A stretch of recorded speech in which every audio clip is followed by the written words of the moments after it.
Alright guys, BLM here, back, another live stream, playing Tchia once again. I'll be honest, I have a bit of a headache. I've had a headache pretty much all day, but we'll see how long I can stream for. More than likely, it'll just be the same as every other stream, because that's typically how it fucking goes. But, yeah, I'm pretty much, yeah, congratulations on Kenzie, to a degree. Like, I mean, I still have the same issues. Like, I still feel like, again, like, is it just too obvious? But it's like, who else is there? Like, I don't know. It's like she's just so out in front that it is so. I did see that actually. That, yeah, someone supposedly found like a few episodes of Africa Panama. So that's the thing in my stream from it. I did see that with the BB Can. I didn't watch the BB Can episode, but I did see that. Yeah, there was a big promotion with Samsung Galaxy S24, which had Ali and Liv for some reason. Yeah, you didn't destroy it. Someone found it anyway. But yeah, I think it's only like 3 episodes of it though. Like it's like episode 2, episode I don't remember exactly. 9, I think was one of them, and I don't know. Either way, it's like random episodes. Like suppose it comes from a member of the cast that like had some like like recorded or whatever. So it's like that's cool. Again, like wish we had like could get the entire season, but whatever. Several hour podcast. Yeah, this is episode several. I really wish like someone genuinely said it in the episode. I think that's something that actually kind of bothers me, because like no one said episode several. Like obviously Jeff mentions like in honor of Jelinski several minutes, whatever. Like this should have been called like several minutes or something.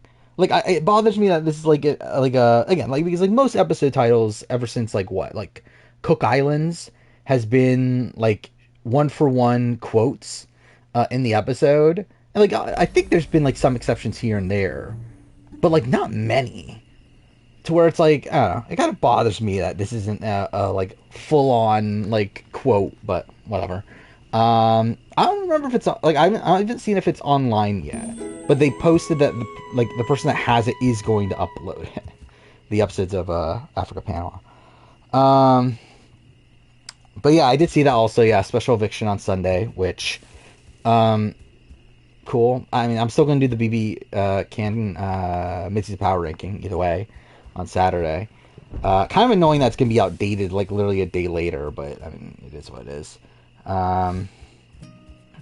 Dwight, Sifu, Tim. I mean, probably Dwight won. Actually, I don't know. Dwight or Sifu, or Dwight or Tim. I mean, like Sifu's last for sure. But I would say maybe Tim above Sifu. I don't know. Yeah, still playing Tchia. Which, by the way, I thought we were further in the game than we are. Like, according to the progress mirror, we're not even, like, a third of the way through the game, which is, like, fuck. I wanted to get through this in, like, at most, three streams. But it might be more than that. Well, whatever. Okay, wait, wrong button. Boring result, but kind of good episode. Yeah, that's kind of my thoughts, too. Pretty predictable results. Again, like, I thought it was, like, pretty apparent Tim was going to be, like, the person that gets screwed over and doesn't get on the jury. The Soda one, like, I was a bit, like, more up in the air coming into the episode of, like, okay, I can see it being Soda, I can see it being Venus. But it's, like, once we got the beginning of the episode, where it was just, like, people talking negatively about Soda, I was like, okay, well, then it's Soda then. We get 12's finally getting good. I mean, I thought it was, like, good I think it's the same level of quality it has been personally. I mean, like I think it's like I think now we're at the point where like okay, there could be a bit of a battle, but like I don't think it's gonna matter though. Like again, like if Victoria actually is fully loyal to Anthony as she says she is, I don't think it's gonna matter. Because again, I think the assumption through this week was like, oh, Victoria's actually turning against Anthony. But then, like, we find out in the DR last episode that's like, oh, she isn't. She's just working. She just still wants to work with Anthony. To be fair, Anthony is now, like, getting sketched out by Victoria. But it's like, I don't know. It doesn't really change my opinion of the season so far. Will Venus be zero vote finalist? I could definitely see it at this point. I think the fact that we even saw like Venus claim the move against Soda, and then what am I doing in the game? Like, what's the objective? Oh, we're just no, that's extra offerings. Is that what I'm supposed to do? But anyway, the fact that we like got the cut to Tevin saying like no or whatever, like makes me think that okay, this could definitely be a thing at like Final Tribal of like Venus like claiming credit for the move, and like Tevin's like no, you didn't do that. Kayla's gonna France her way if she gets in. I think Kayla. I don't know. I'm a bit confused on like Kayla's game and like her prospects in the game. To where it's like it feels like people like her, but I don't know if people respect her. Which I mean, to be fair, if she gets to the end against like, I don't know, like her and like Elijah, like she's winning, right? But it's like I think if she's at the end against like her or Avery, I'm not sure. Her and Victoria, I think Victoria definitely wins.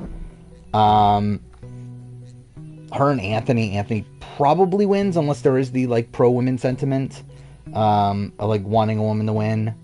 Like I don't know if Kayla has like that much like respect in this game.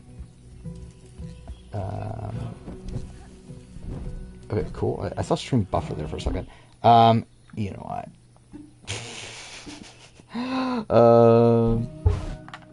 But Victoria could go. I don't think Victoria will go home though.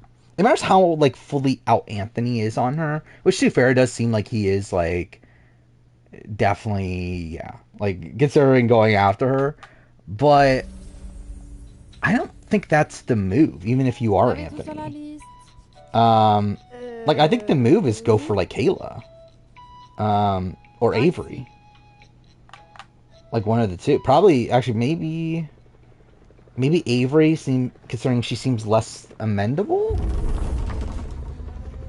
But yeah, it's probably one of the two. Tim's 1 on the player ranking. I don't remember where Soda is. I think she's like 3 or 4. I have her below Randon, where it's like based on like what we've heard post show, it does seem like if they had gone to tribal in the last couple rounds before the merge, that Soda would have gone home.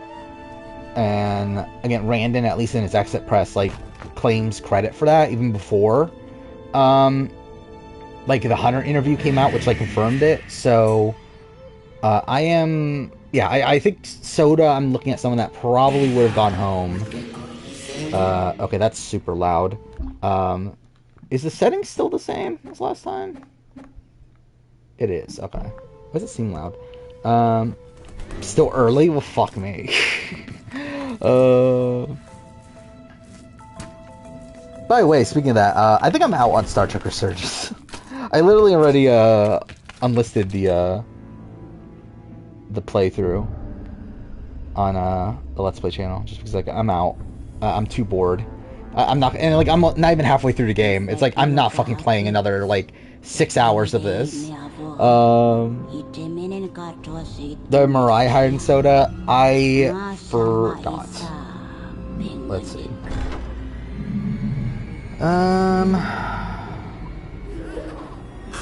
Where is it?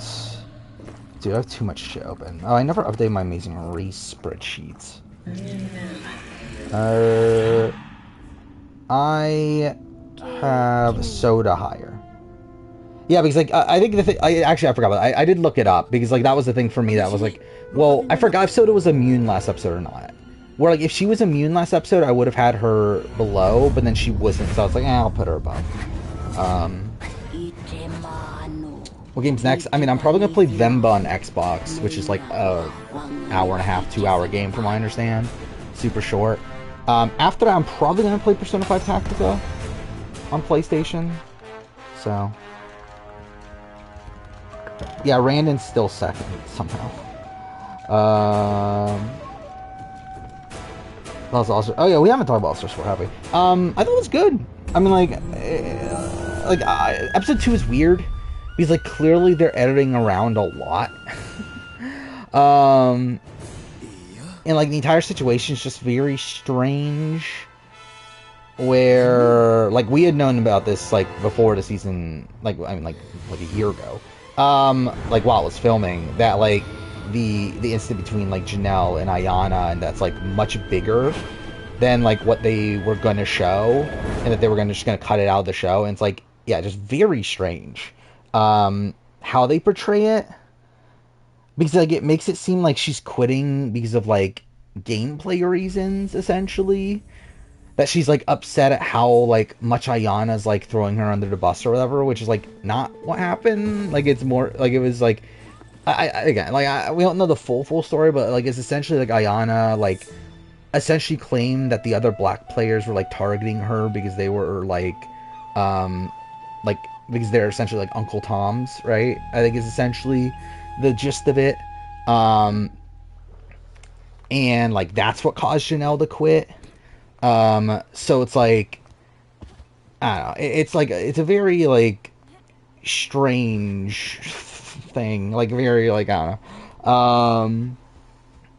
Like if they are gonna edit it out, it's like it feels weird that like one that feels weird that they edited it out to begin with. But I mean, it's modern challenge for if this is old school challenge, this would definitely be on the show, right? But yeah, like I don't know, it's obviously just a difficult situation. Do I think Liz is a better player than the edit is showing? Not really. I mean, like, I don't know, maybe better than the edit is showing, yeah, but, like, not that good, though. I've been, like, 4, or I have 3. I think I might move them up above Hunter. But it doesn't matter. Like, who cares? Like, there's a top 2, and it doesn't matter outside that. It's Kenzie, Charlie. Everyone else doesn't matter. Even this episode, I didn't think was, like, the greatest for Charlie. But, like, it's, like, Kenzie by a lot. The only, like, qualm is that, like, she's just so prominent in the edit. It's, like, this is, like, a pretty insane level of visibility for not just a female winner, for really, like, any winner. I even went back and, like, tried to look this up of, like, has there been a winner that has been this present in the episodes throughout, like, the first half of the season? And, to be fair, there has, to a degree. Like, JT was pretty prominent throughout like the entire first half of the season. Yeah, Tony, I believe, too bad I didn't even get that far. Once I got to JT, I was like, okay, yeah, there's one. But like even like Boston Rob has like a very quiet premiere. You have into Hatch also was prominent throughout the entire thing. No, Jam Jam had a cooldown episode. That's the entire point. That's the difference. Is that Jam Jam had episode 3 where like he wasn't really in the episode. Like where Kenzie hasn't had a cooldown this entire time. Which is like a lot of that was a necessity. Like I don't think there was a point for her to get a cooldown. Until these like essentially until the merge. But it still feels like we're really being shown like her story. Actually not. It's the thing you could do. Dude, this game is literally a thing that you could literally just make the game play itself. That is kind of funny. Wait. Thoughts on Matt? I mean, Matt sucks. I mean, that's again, like, it doesn't change my opinion of his gameplay, but like, obviously as a person, he sucks. And like, dude, I've been saying that like since the season. But again, yeah. I mean, he's like, yeah, I mean, not great. I mean, what is there to say about Janelle's run? Like, I pretty much already said it. Tyree, I'm sad for Tyree. I really, again, I've always rooted for Tyree. I like Tyree. And just to see him, like, suck every time he goes out. Just, I don't know. I feel bad for him. Because, like, this time, like, he's in, like, decent shape. It's not like he, I don't know. It's not like he's, like, a complete, like, I don't know. Like, it's not like he's not athletic at all. Yeah, he just gets screwed every single time. Matt BB25, he was on a podcast with Zach from The Challenge, and essentially trashed his entire cast. And, like, was making, like, made weird comments. Like, he, like, claimed that, like, Riley was, like, obsessed with him. And that he was like, oh, I was upset to get the letter in my age. Like, essentially, there was a lot of, like, revisionist history over everything, pretty much. But JT or Steven, as players, I think I would have Steven or JT. I think I'm both Steven. I think I would vote for Steven over JT in Token Chains. But yeah, I think the fact that he does have that like really impressive win there. And again, his Heroes of Villains game still not entirely bad. I think is better than JT. Yeah, I didn't understand that about Tyree. Why is Tyree like? Why did he drop the E? Like, was that just a thing always, or what? Like, was it just always in the challenge, like, just spelt his name wrong or something? But yeah, I did find that strange about, like, why did he just, like, change his, spelling of his name? I've not thought about where Matt is. I haven't watched BB Can itself, so I haven't really, like, done any of the stuff I would normally do. Like, I haven't even made the mid-season power ranking or anything yet. To fair, I kind of have a sense of what I'm gonna do. I think we'll see how much daily drops we're gonna get in these next few episodes. I don't expect any, or at least not anything of substance. You wouldn't think if they are gonna have this big twist on Sunday. But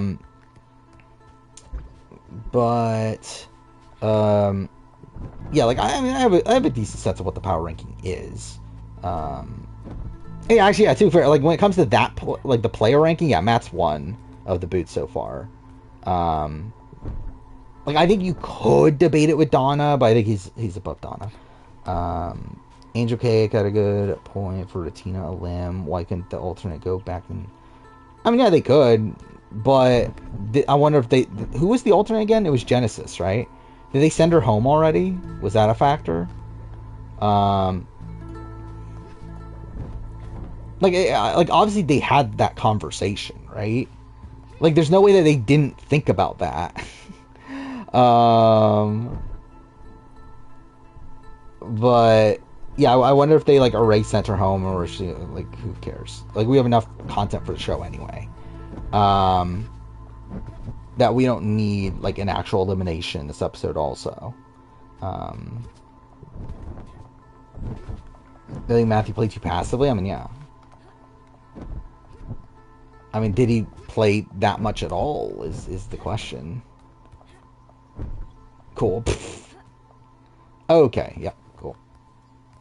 Yeah, I did hear that with Survivor UK, which is a shame, but also, like, I'm kind of fine. I liked it. I liked this last season, but I'm also like, I don't need it. Like, I have enough reality TV to watch to where I don't need Survivor UK 2024. So yeah, I'm like kind of. By the way, also, I did watch up to episode 6 of Quebec. So that's something. Quebec sucks. It's like, it's just not good. Like, it's just like I think Quebec is just a shitty product straight up, like all around. Like I don't think there's anything it does like particularly well that any other standard Survivor product would do, or wouldn't do. Would do or wouldn't do either way. Like it's essentially just like how do we make the most basic Survivor season as shitty as possible, and that's Survivor Quebec for you. Ben is done in the edit. I mean, like I thought he was done last episode when he wasn't in the merge episode. So. Like to me, I think this was actually like not. I don't know. It was just kind of a nothing episode for him. Like it didn't really sink his chances for me, but it didn't like raise it either. I did drop Andre. I forgot why. I know there was some weird shit in this last episode, right? Or that I watched with Charlie. Which, by the way, what the fuck was any of that? I don't even like understand that situation. But yeah, like Andre, I dropped to like I don't know, like 5 or 6 or something like that. I still do question like why the fuck is he on the show though? Best winner of the new era. I mean, what do you think?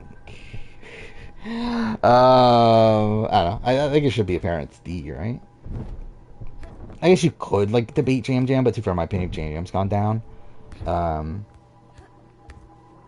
Yeah, I mean, yeah, is that really the sum of it? Is that just like he was upset that people were lying about him or whatever, so he quits? Um, Venus is I don't know if it's 100%, but I think it's very likely. Like I still think there's some like Tori Meehan potential. I think the thing that would stop me from that is, and like Tori Meehan, as in like she's just like this, she's just continuously isolated and eventually taken out. Not the, and I guess obviously Tori Meehan went out due to weird circumstances and whatever. But speaking of that, I did finish 42. Um, since my last stream. Because like I was already up to the split tribe on that, but then I went back to rewatch all the other stuff before getting caught up. So I finished Winners at War, which I was at the very end of, and then I watched the last few episodes of 42, which again about the same on 42. It's not like a terrible season, but it's certainly not as good as like people said it was at the time. Like it's just fine. Was Raph saved though? I'm not sure. Like, is that what was gonna happen? Again, don't care. Well, that's a shame. I don't remember who I have in the ranking anymore. Whoever won Quebec. I have Ghislaine. Which there was a red flag in the last episode I watched, but I was like, whatever. I'll have him one still. Then I have John Mikel at 2, Marilu at 3, Andre still at 4, Raphael I have at 5, Olivier at 6. Wait, am I missing? Where's Cassandra? Oh, I didn't realize I moved Cassandra that far down. I have her at 9. I had her like 4, 3, 3, 5, 5, and I dropped her to 9 after this last episode. Which, like, I feel like she's just being shown when necessary. Like, it doesn't feel like she, like, has, like, that much of a role on the season.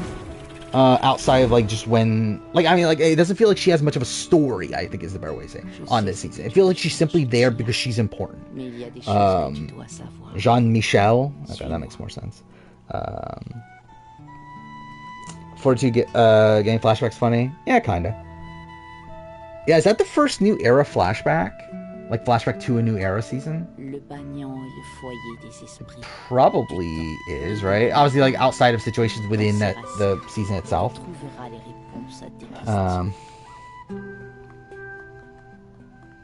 Jean-Michel seems like final juror. Yeah, like, he kind of gives me, like, JJ vibes.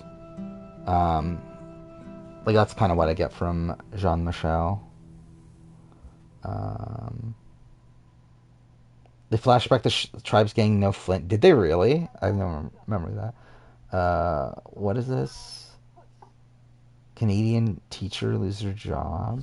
Which one is this? Oh, Deborah? Why'd she lose her job?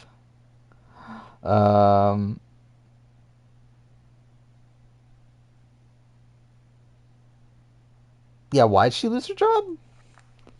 Because, like, what'd she do? Like, did she lose her job because she left for Survivor? Or did she lose her job because of something she did on Survivor? I did see that Fallout show is supposedly good, which that's interesting. That's Sebastian. I mean, he's there. I don't really have really much to say about him at all. I know nothing about him outside he's the mayor. Like, essentially, he just seems like a worse version of Andre. Where, again, Andre's at least, like, a constant presence on the show. Like, Sebastian's just, like, in and out.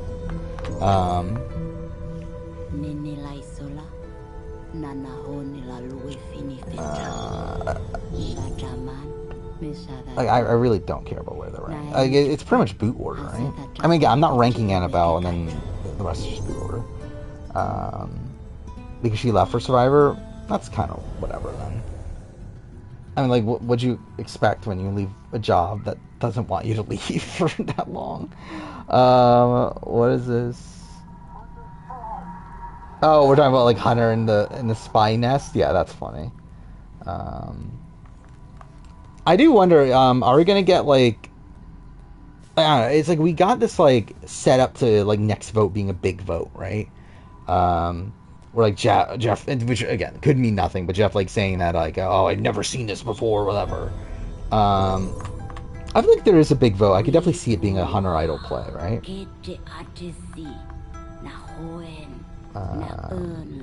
Like the crazy, yeah. I think like a Hunter Idol play would kind of make sense, and maybe like, wait, who else has idols at this point? It's Hunter and Tiffany, right? Is that it?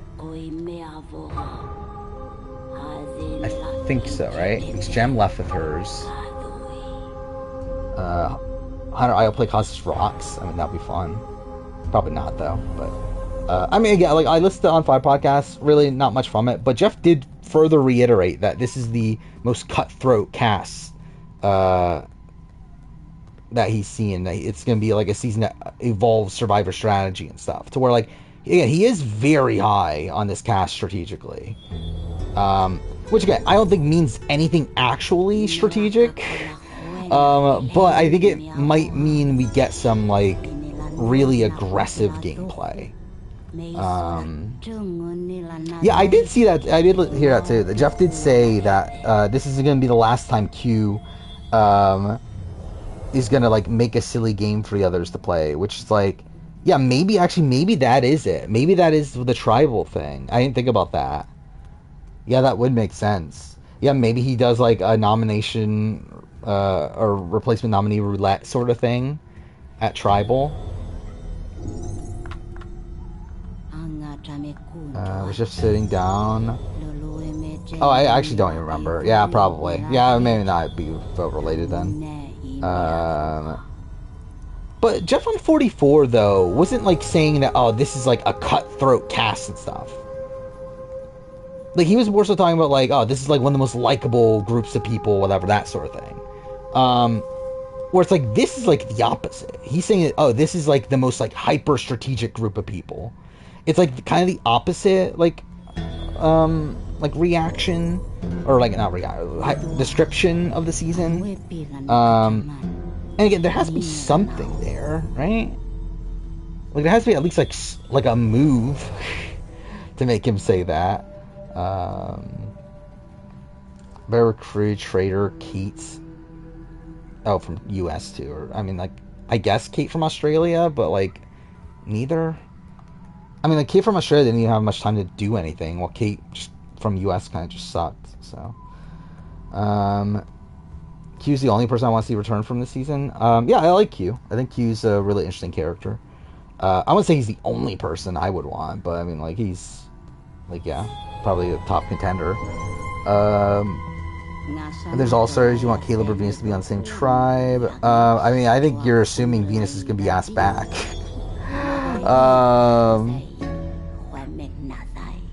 Which, don't know. I would actually lean no if I were to guess.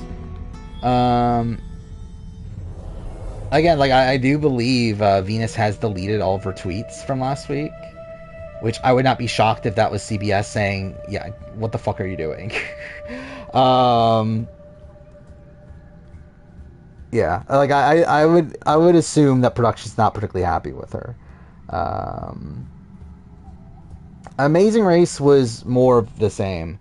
I have fully, like, I've started the Amazing Race review, as in, like, I was at work yesterday and bored, so I essentially wrote out episode 1 of my review. So, like, I'm doing it, but also it might be extremely short. For me. Like, typically my videos are longer than they should be, but, like, again, for me it might be short. Or even the premiere, I don't even have that much. Like, there are things to talk about, but, like, it's not like there's, like, too much going on.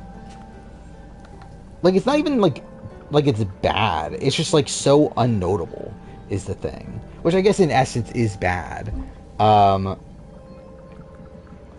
care. Again, it's not because of the villain of it all. Like, I think people just misunderstand what Jeff means. when he says villain. Like, what he means that he wants complexity in people. Like, he wants people that, like he's not, like, against people doing villainous things. He just wants those people to be, like, emotionally intelligent enough to, like, recognize what they're doing. Like, he doesn't want very, like, one-note people. Like, he, I don't know. It's like, I think it's, like, a bit of a difference in just how he looks at Survivor from how the audience seems to, and, like, what people consider villains and that sort of thing. Or, like, he's not against, like, and yeah, like, essentially no Russell. But I think it's like the difference between Russell and Tony. Like, he's fine with Tony, but he's no to Russell. Like, it's like that, like, difference that there is there. And, like, how,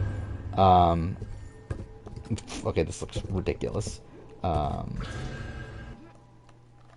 Essentially, like, how they are as people. Where again, like, I think it's like, it's more so like he's okay with, like, villainous behavior as long as you're, like, not a terrible person. Where if Russell, I think he would, like, qualm, is he a terrible person or not? Where, like, Tony, you don't really have that qualm. Those John's 40 spoilers? Yeah, I actually don't remember what just happened.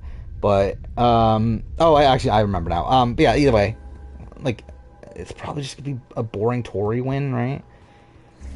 Like, it seems like that's kind of where we're headed, is a Vacation Alliance steamroll, so that's fun. By silencing her, detention's gonna bubble. When opportunity strikes, it's all gonna explode in production space, and Venus will explode everything. I mean, but then they could sue her, so... like, she's still under NDA for, I forgot how long it is. It's like, what, 3 years? 2 years? Something like that.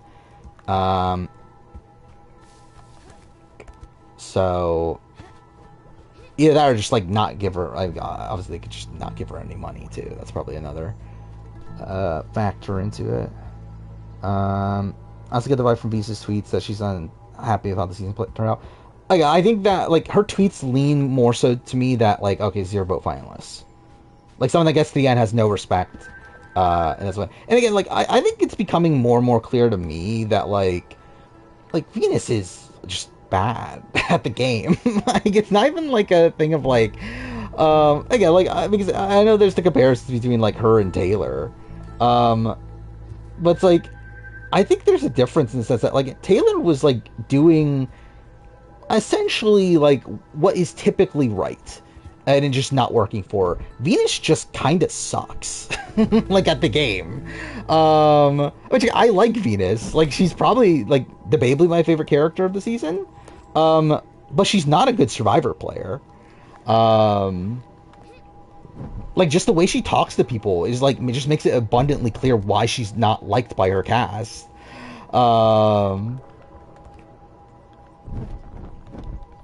Like, she just feels like someone that, like, just doesn't get it, like, socially. That doesn't get how she comes on. Like, she seems very, like, not self-aware, right? And I think that stems post-show, too. I feel like there's a lot that, like, makes her come off as, like, I don't think she gets it, even now. Of, like, why, like, people didn't click with her while out there. How's Cassandra there? She's there. She's fine. Again, like, I literally talked about her earlier, but it's like, I feel like she's just simply on the show when, like, absolutely necessary. Gameplay wise, I think she's probably indebatably the best spot to win the game. But, like, again, I don't think there's much to her edit. Similar to Abby, potentially. I mean, like, I think Abby is a bit more, like aggressive is maybe, I don't know. Where, like, I think Venus is, like, I don't even know what the right term is. Like, I think it's, like, Venus is, like, less emotional is maybe the right way to say it. Where, like, Abby Maria is, like, very emotional in the way that she reacts to things. Like, Venus is, like, very calculated in how she reacts to things, but her calculations are bad. You mean May 15th for Amazing Race? I did see that. Which, yeah, obviously means Amazing Race ends before Survivor, so I did adjust on the schedule. Which also, I realized it's something a bit annoying about the member member only videos is that when I change the release date on the schedule, it'll re-notify members as if it's like a new video getting uploaded. I don't like that, but like I guess it's just like that, like it is what it is. But yeah, I did adjust the schedule to accommodate for that. Which essentially is just swapping out the Amazing Race review with the first week ranking of Big Brother. It really isn't that much of a change. By the way, also, still, thank you to everyone that's become a member. Surprisingly, like a decent amount of people have. I have more members on YouTube than I do subs on Twitch, so that's something. And also, I've already made more from memberships than I ever made in a single month on Twitch, and that's like what, a week? I think I literally started a week ago. So again, that's kind of funny. Josh Moore's Win finale came out today. Yeah, I'll try to watch it at some point. White Tevin not vote Soda, split vote. Again, like I think it's like whenever you see someone not vote the way that they describe, like their alliance is, I think you could just assume it's a split vote. Like I don't know. It's like I think that's just the way you have to look at things nowadays. Like I see a lot of people get confused all the time about like how votes happen. Like why is this one person voting this way? It's like because they're splitting the vote. Like that's like the simple answer. Like that's literally what it is. Like 99% of the time. Especially if it's like not properly explained on the show. It's a split vote. Membership is cheap. I mean, like that. I just picked the price that most people go for. Which again depends on like what you like, because obviously it's stuff that's like gonna come out eventually anyway. It's not like I'm making exclusive content for a membership. Like it's simply that you get like you can just watch it now instead of waiting for when it like officially gets released. And it's like obviously it's a lot of content that's on there, but it's simply just because like that's the way I make the channel. And I do have a lot of videos like backed up for a while. Which, again, like, at this point, probably not... Like, I mean, the mid-season powering for BB Cam will be uploaded again, like, right when it's done. So, I mean, you might get that, I don't know, like 16 hours early or something. Like, yeah, it'll probably be done, like, Friday night. So you'll be able to watch it before the Saturday thing. Again, it's not that big of a deal. After that, like, straight up, there's probably not going to be a new video on there. Probably, I mean, like, probably until the BB Cam review, realistically. Which is like what, 4 weeks from now or so. Though I would say like, so again, mid-season. So not mid-season. Actually, let's look at the schedule right now. So player ranking, BB Can 12 player ranking. You might get a few days early on that. Again, Amazing Race review will probably just be the day before. Same thing with the Survivor review. Again, Survivor 46 player ranking you'll get probably a few days before it comes out. And then after Survivor finishes, that's probably where there'll start to be a lot more new content added again. Because that's when I'll finally that's probably around the time I'll be editing stuff again. But yeah, I literally just finished a big batch of videos. That's why there's like so much there right now. I sign up. I mean, like it's on YouTube. Like if you go to the channel, there should be a join button on the channel. Yeah. It's like, it should be like right under the name and everything. And that's the $4.99 tier that has the videos. Again, like I was gonna delete the 99-cent tier, but there were a few people that were already like on that one to where like I kind of felt bad about like getting rid of it. Because like at the end of the day, it's like I don't make any money from that. Like there's no point like financially for that. Like I literally make like what, like 60 cents for each person that does that $1 tier. So it's like I don't make anything from that. So it's like I don't really care like financially. But it's more so like, again, like I feel bad for like people that like genuinely wanted to get that tier for like the emotes that come with it. Because like otherwise I would have just deleted it. I thank you Pajama for subbing. Yeah, I already answered her, but Tim's 1. Soda, I think I have at like 3. I have her below Randon. I think above pretty much everyone else. Is now on mobile? I can check. It should be. I mean, you would think that they would wanna. Well, then again, I'm logged in. I guess I should swap accounts. Let's see. Maybe it isn't on mobile. That's actually really dumb. Like, you would think they would want that, right? Oh, no, it is. It's under join. No, it's next to the sub button. Yeah. Oh, for me, it's right next to the sub button. And actually, on mobile, like, it gives you, like, a preview of the videos that are available.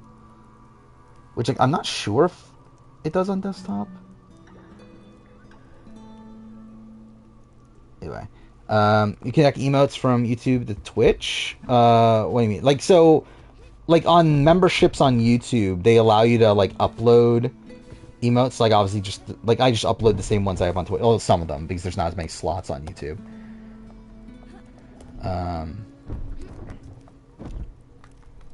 But no, it's like, it's emotes to use in the YouTube comments and that sort of thing. Which, actually, that's something I don't know. Can you use it beyond the channel that you got the emotes from? I actually don't know. Because, like, obviously Twitch you can. But I'm not sure if you can on YouTube, which it makes that even less, like, useful.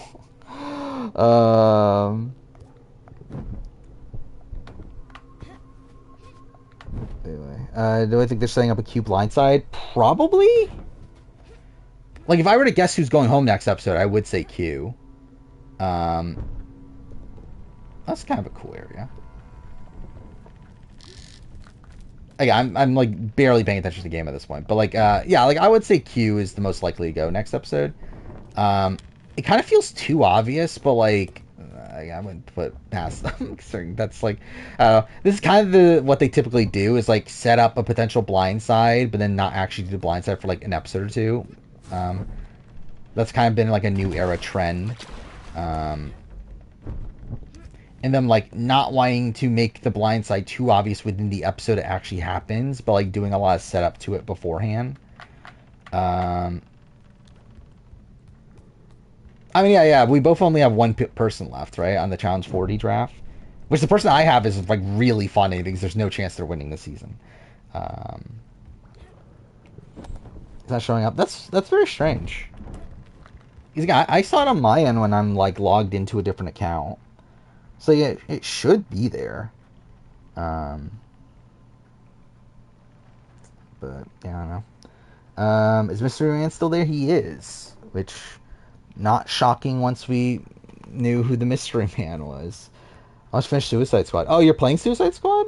How is it? Because obviously, I assume it's very mid, right? But yeah, I'll probably play it eventually. Probably a while from now, though. Yeah, Mystery Man probably will win the season. Like, I think at this point, like, especially if the Vacation Alliance just runs things, like, from the men's side of things, like, yeah, they're definitely the most likely to win.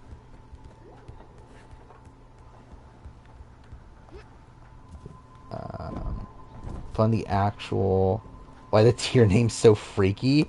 I mean, because, like, one, it's like, I right blew my load with the 99¢. So, like, I would have just named the thing Dominance. Like, as obviously just a joke to how much I, like, said dominance in my early videos. But, like, I already blew my load on that, like, making that the 99¢ tier, and it wouldn't let me change it without just deleting it. So, yeah, like, obviously I wasn't getting, like, I already said why I wasn't doing that. Well, yeah. But, yeah, like, so, it's like, I don't know, what else do I name this? To where, like, I thought about, like, something, like, I really, it's like, I want to keep it, like, at least, like, within the, like, reality TV sphere, because, like, I could have gone, like, a Sasuke reference or whatever. Because that was, like, the first thing that came to my mind, but then there's, like, no fucking way, like, anyone would get what that is. Or at least not many people. Yeah, I did say it twice. Again, obviously not meaning it literally.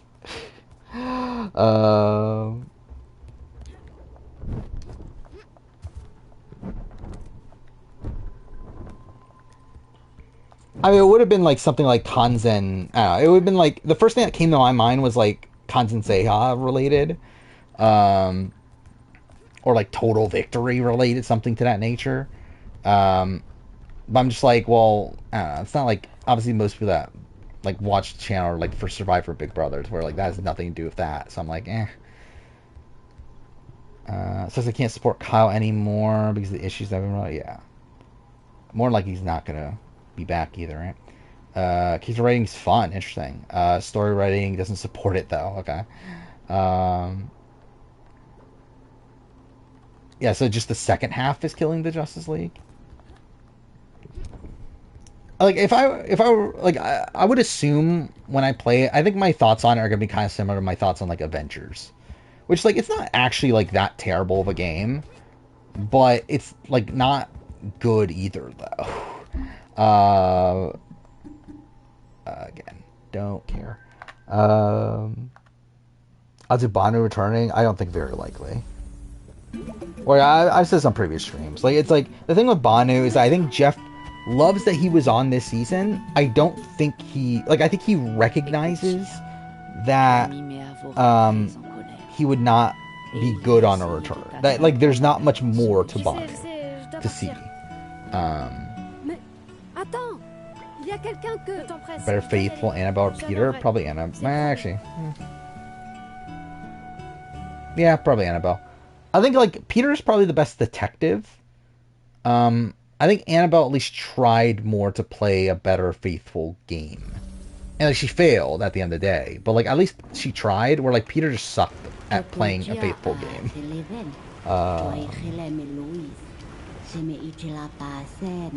You got a girlfriend? Good for you. It's less good than Avengers. Interesting.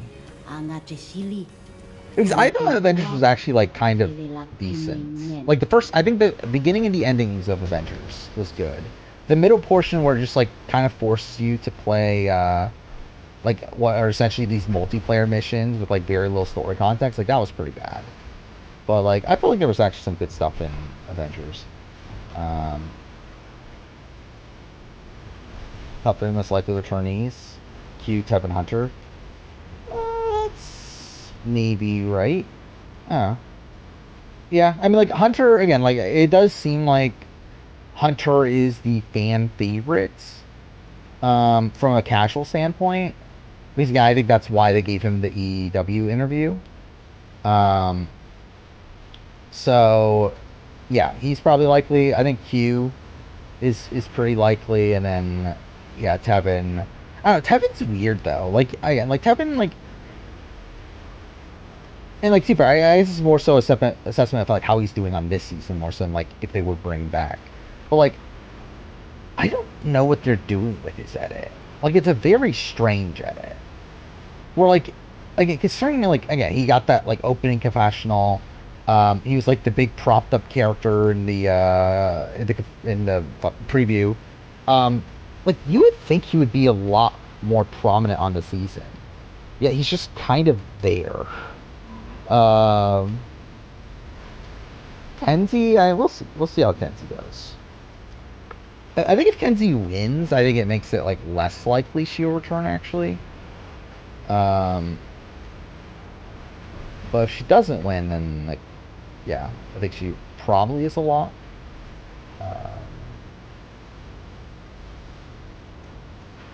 And the thing about Hunter though, for me, is that like, it just feels like there's like so many Hunters. So like, I would not be shocked if like 47, 48 happen, he gets like overshadowed. Sorry, I mentioned before that like I don't think again they don't cast them like archetypes anymore. Though I do think there's still like an aspect of like how notable is he really going to be years from now? I guess really it'll be like a year. Actually, yeah, 50 will be they'll be casting for 50 in about a year, right? So like, it actually won't be that big of a gap. Okay, cool. I actually got stuck. Well, that's great. Just hot though. I mean, I guess. Well, why not? Just like the Suicide Squad is set in the Arkham universe. Um, why is that suck? Like, is it be? Well, I guess like yeah. Are they killing the Arkham Batman then? How's that work?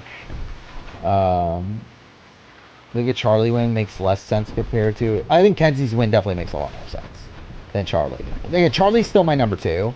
I think it's a pretty big gap. Like I would say, like at this point, I'm probably like 60% Kenzie win, maybe even higher, 70% Kenzie win, like 20% Charlie, and then everyone else shares like the 10. Um, Frame rate's dipping at points. Uh, yeah, this seems like like a really chill game. If I was actually properly playing it, then maybe I'll be more into it. But like, that's fun. He's an all-time great Survivor character. Um, I think he's good. Again, would he be in the conversation for like best like one-time character? Maybe. He's not like an all-time great character for me, but like I think he's good.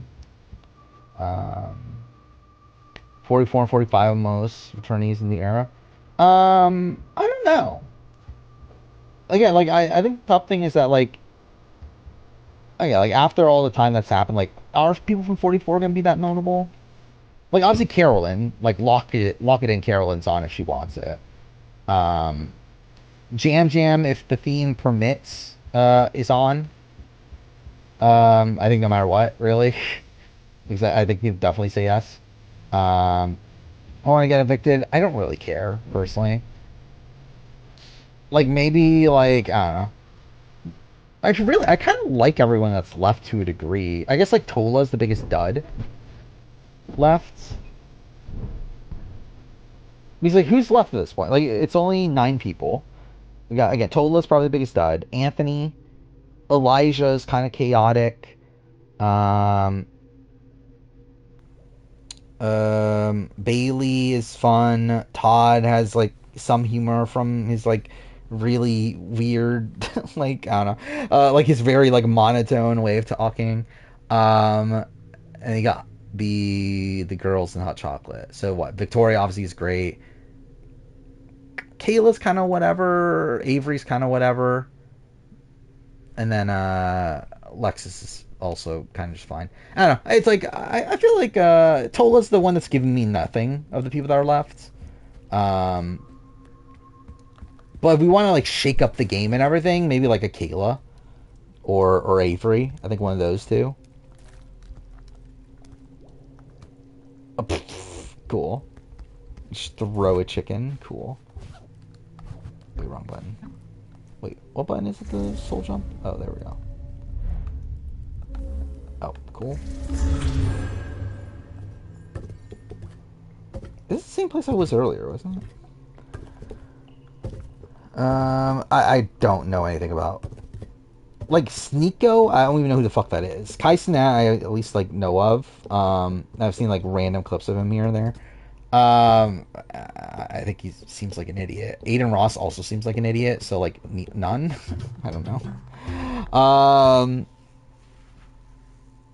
Actually came around to Avery a bit this week. Still too Casey. Yeah, I mean, like, Avery is essentially just Casey. Like, she's boring. But, like, she's, like, a very, like, stable player. I mean, like, again, like, I guess, like, stable until, like, putting up Matt. Well, like, I don't think putting up Matt was, like, a good move for her. Like, it's good for the alliance of, like, her... Like, even then, like, I think you could even argue it. Is it a good move? Like, it's a good... Like, I think it's a good move because of how bad they were playing, right? It's like, technically, Matt was super loyal. And, like, never would have considered going after him until they fucked it up, like, for themselves. It made it clear they had other agendas, which made Matt more aware of, like, oh, maybe I should be doing things. It's like, really, it's like their own fuck up that made it so that it was the good move for, like, someone like Victoria to do it. But it's like, for Avery in particular, I don't think it was a good move. If she was actually trying to win this time, I think she was trying to win last time. Like, I think she's just doing the same thing. Like, she's not changing anything. She's literally just doing the same thing, just given a much better, like, starting position. She's not playing better. She's playing the same. She's playing like very actively bad, but like kind of working out for her. I'm the only streamer that would do well. I would not do well. Other than Jay, I mean, he's there. I don't know. It's like I always think Jay kind of got a bad rap. Rep, right? Is it rap or it is rep, right? Because it's short for reputation, right? Isn't it? I don't know. Anyway, I always think he got like, oh, like he always gets like remembered for like, oh, he quit the game because he couldn't drink the thing. But it's like he's not like that bad though. Like there's definitely like worse people in the challenge than him. No, he's not the most like riveting TV. But I don't think he's like bad from a like competitive standpoint. His whole speech gave me secondhand embarrassment. Rock, paper, scissors. I was willing to do that. Thank you. Rock, paper, scissors. I was willing to what do a that. Quote. Was Ben's path the win for us season? Are we talking about game wise or like edit wise? Edit wise, I think he's pretty much dead already. Like game wise, it's probably what, like work with, like essentially probably team up with Charlie and Maria and try to Tika 3 it, right? Like play off both sides. Again, don't know what I'm doing in the game. I do think this game has like kind of an issue of like there's not like as much directly like telling you what to do, which I guess is like kind of a, like it's a good thing and a bad thing, and like it's like yeah, it's kind of like a mixed criticism, I guess, but I do feel like there's not really like a direct like pointer of like what I'm supposed to be doing within the actual game itself. Like obviously you go in the map and everything, you can like see what the objective is, but even then it's like the map system's kind of shit. Mother was this roses. He was like, man, Julie, I don't have anything prepared. Roses are red, violets are blue. Yeah, I do remember this clip. I don't know. I wouldn't be saying Brittany's mother. Oh fuck! I didn't realize this was happening. Oh well. Listen, Kara. I'm kind of underwhelmed actually with how like Kara doesn't seem to have much going on. Like she's cool that she's back, and like obviously like I still like not like I'm so happy she's back, but like I don't feel like she has like much going on in this season so far. But to be fair, like episode 2 is like so focused around Ayana and what she was doing, and then like we had like a lot on like the Nicole and Laurel relationship, to where like there hasn't been much time for Kara to really get much focus. And yeah, Leroy and Cam have also got a lot of focus too. Leroy's fine. I mean, like Leroy's the same as like what you would expect him to be. It is funny that he's just like out of retirement though. Like we literally had an entire main season dedicated to his retirement, and then he just like comes out of it within like 2 years. Oh, cool. Wow, that was pathetic. I would say Adam Larson's kind of surprising me. I'm surprised Adam Larson did so well in that first daily. Adam Larson kind of like not necessarily like gameplay wise or anything, but like kind of like vibe wise, kind of reminds me of like modern Will Kirby to a degree. Obviously not as much of a ham in how much he's like playing up his persona, but like I don't know. Just feels like what Will Kirby would be if he was like normal and playing the challenge. Oh, I forgot about Traders Quebec starting. I genuinely just completely forgot that happened. Sure, I almost forgot. Is that still in the title? It is, right? Yeah, like I actually genuinely almost forgot All Stars 4 happened today. Like I didn't even like realize it until I saw a tweet like last night. Oh, kiss? Yeah, let's kiss. Why not? But yeah, did not even realize that was happening. Surprised he was in Ultimate for 40. I believe he was, right? That he was an alternate that stayed at home. What do you call them?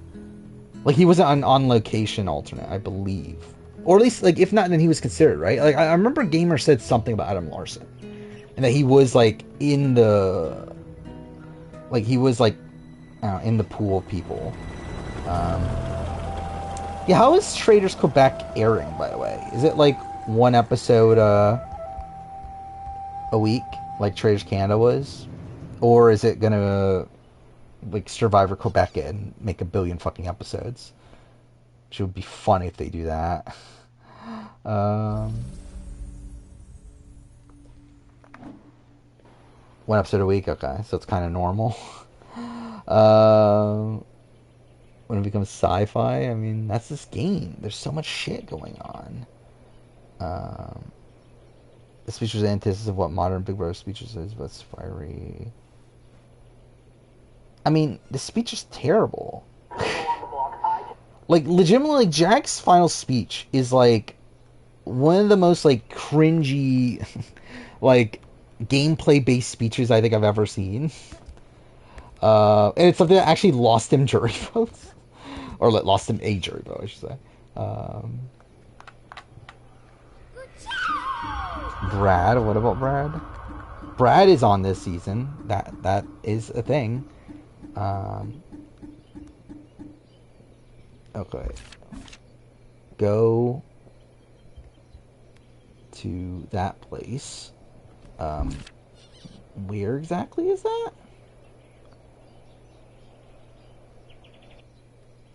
So this is where I'm at now, right? So I'm going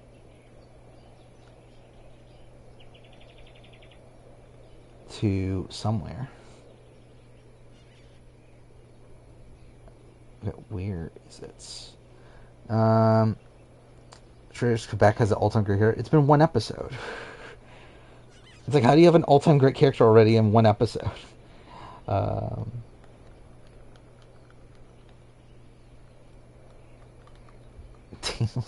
What?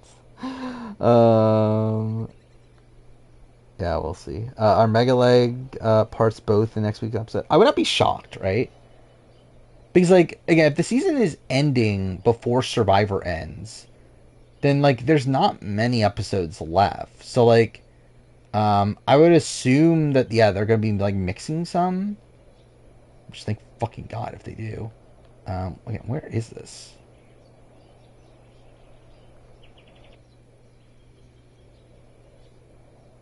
And, like, where's the objective marker? Ma inilan na nila gotchane siya. Puro bibi. Fanani ke?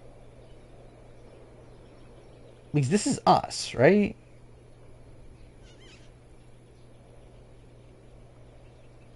It's like a yellow symbol. Whatever. How long do I expect the maze race? Yeah, I think like 30 minutes. That's kind of what I'm looking at. Yeah, I think that's probably around what I would expect it to be. Do I think if Avery backdoored Anthony would have gone? No. And I don't think she was going to ever backdoor Anthony. Again, the plan was never to, like, actually backdoor Anthony. The plan would have been, like, oh, get rid of Tola or get rid of Matt like they did. Like, the plan was always to get rid of one of, the, like, Anthony's numbers. But never to actually make the actual move against Anthony. Oh, I'm an idiot. It literally says it right there. Cool. Oh, wait, this is going to kill me, isn't it? Because...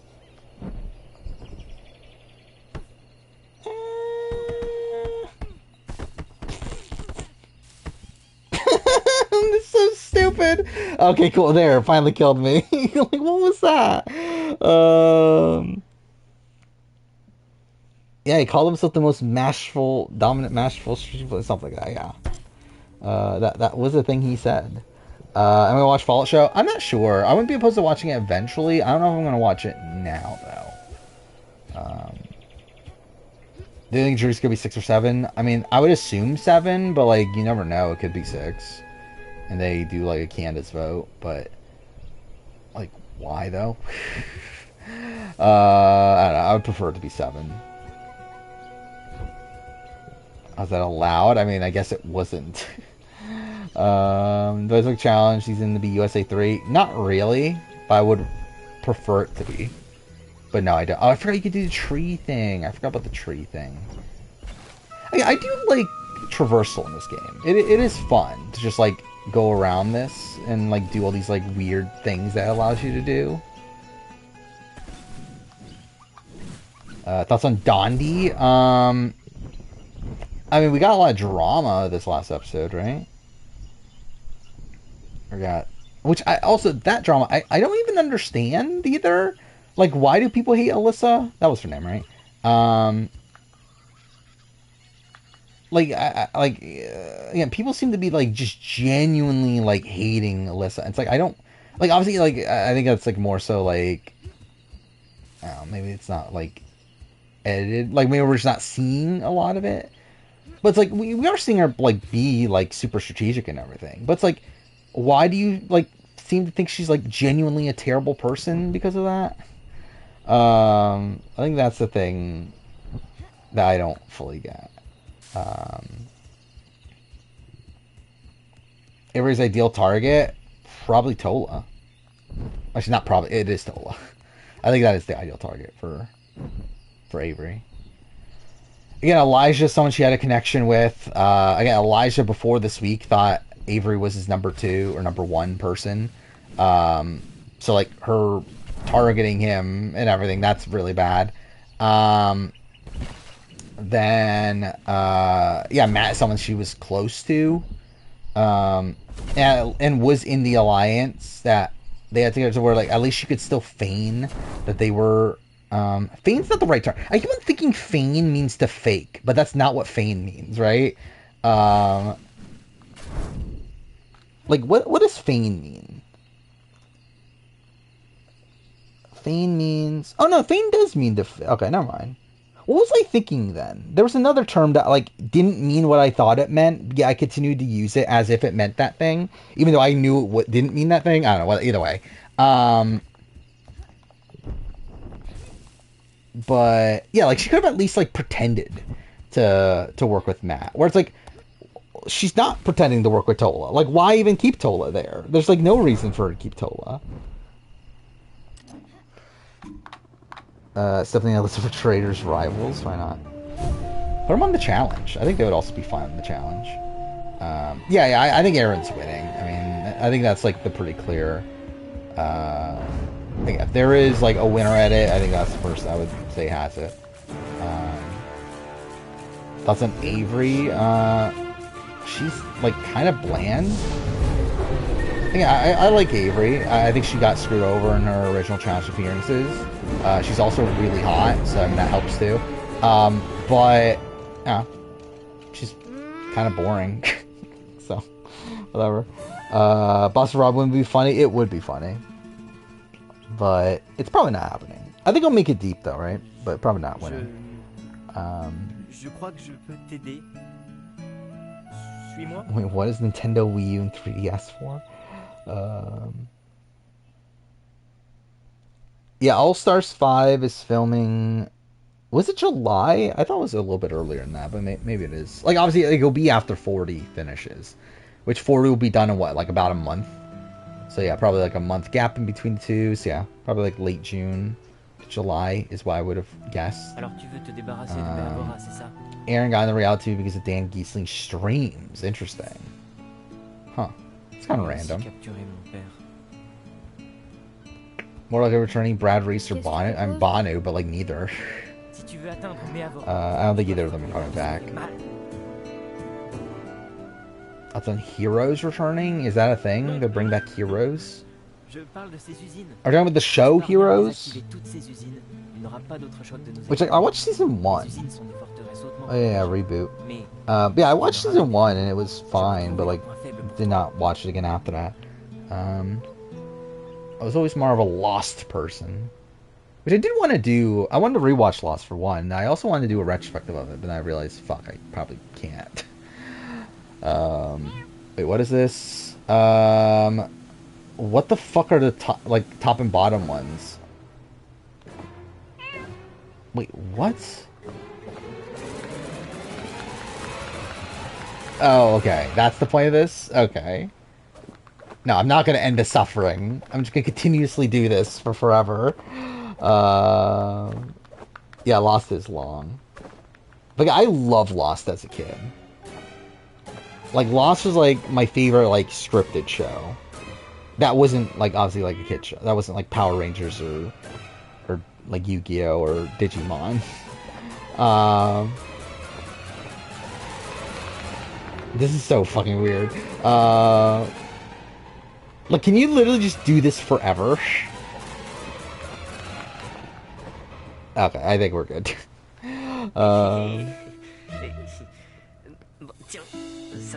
But yeah, like Lost, I just like, yeah, it's just too much of a commitment. As I said this before, I think I'm even dropping Yu-Gi-Oh! I was gonna do Yu-Gi-Oh! Retrospective starting next year, and I just don't think I can do it. But because I'm prioritizing Power Rangers. I'm still prioritizing. There we go. Thank you. I can finally pronounce things. But yeah, I'm prioritizing Power Rangers. I'm still gonna do that. Like Power Rangers is the show that I'm probably the most like knowledgeable about. Of like the kid shows I watched as a kid. Antivirus is also probably the show that I care like enough about still to talk about it indefinitely.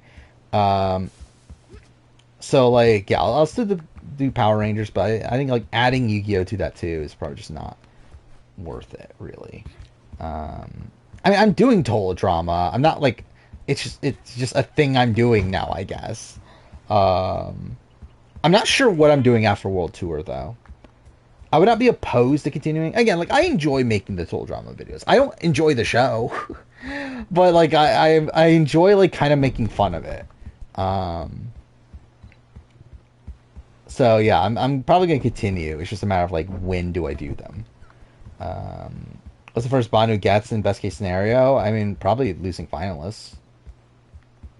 There's at least a chance of that. Again, is it likely? Not really. I think he's more likely just booted because he's like an unreliable number. But like, yeah, I think he could make it to the end. Oh, online play for Wii U and 3DS stopped. Yeah, I knew that was happening. Also, I did see that like Xbox 360 marketplace is shutting down soon. Like I think in like June or July or something, which costs like 360 games to go up in price. Which like thank God I bought a lot of what I wanted already. Look, I haven't bought like really any retro like older games in like the last like month or two. Because I bought a lot of what I want to begin with. And though you remember now, the member only videos don't show up on mobile. Why is that? Like what are you like? Are you on iPhone? Is that what you're on? Because I'm on Android, and it's like it's showing up for me. Or like even if I just go to my channel as is, like the member only videos show up. So yeah, like I mean I don't know. I assume it should work. So I don't know if it's like an iPhone thing because again like I have Android, so like again, I'm seeing it's working on Android at least. Yeah, that is weird. Who's better between Kelly and Banu? I would probably have more faith in Banu. But Kelly probably had a better game, for what that's worth. I am still gonna die, right? Or maybe not. That was like really convenient. Oh, I still died? Okay, cool.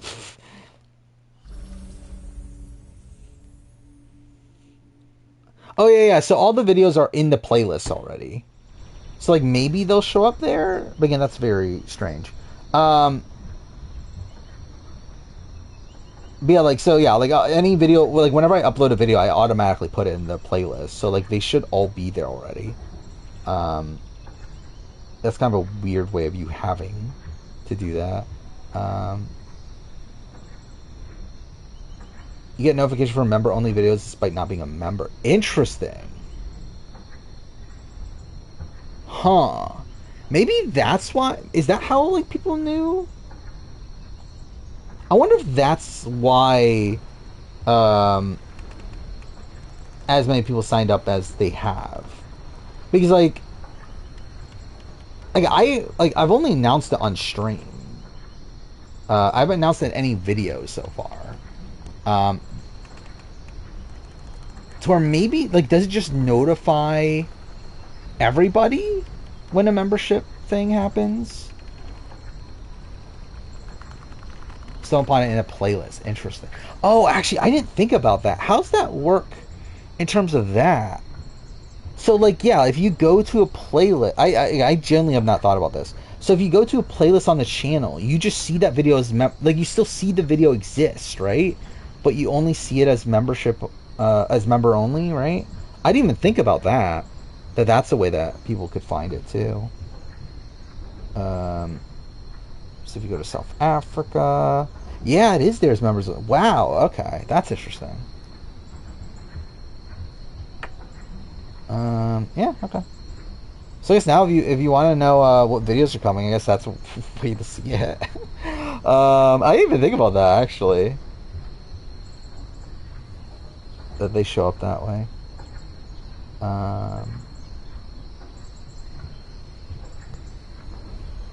They're blocked, but they show up in the place. Yeah. So, like, you can't watch it, right, unless you're a member, but, like, it shows up there.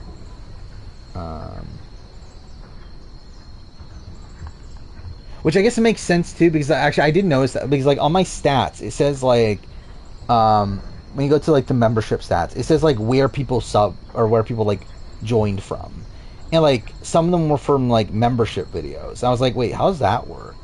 But now obviously it's because okay, people are seeing it in the playlist, clicking on it, and then like becoming a member once they see that. That's why. Okay, so that makes sense.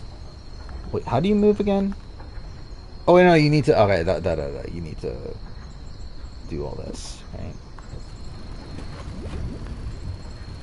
You two spoiling the channel? Yeah. I mean, again, it's like, whatever. I don't really care. I'm not really hiding it. Well, that was bad. You know what? Fuck.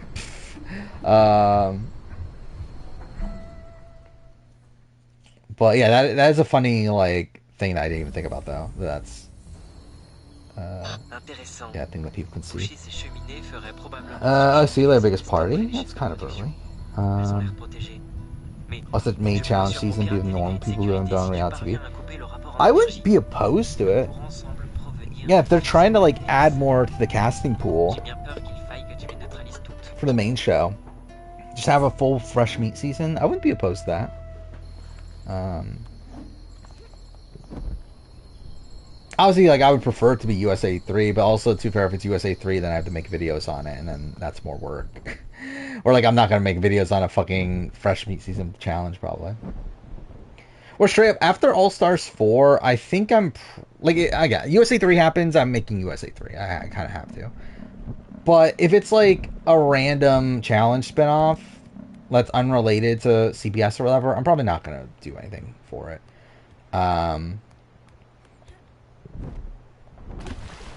Where, yeah, also, yeah, I'll still be making the spin-off ranking after All-Stars 4. I think I gotta just draw the line now and do it now, or else I'll just, like, continuously just be waiting for, like, spin-off after spin-off. This is where I thought I'd be by the stream. Well, there we go.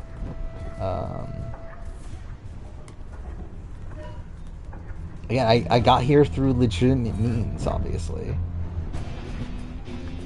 This is a bigger game than I thought it was, though.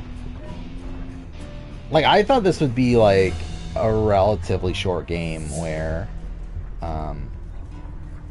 it was, like, all taking place on islands and stuff, which I guess technically we're still on an island, but, like, I thought it would be, like a very, like, villagey sort of vibe to it, yet there's this. All-Stars 5 I might do, I don't know.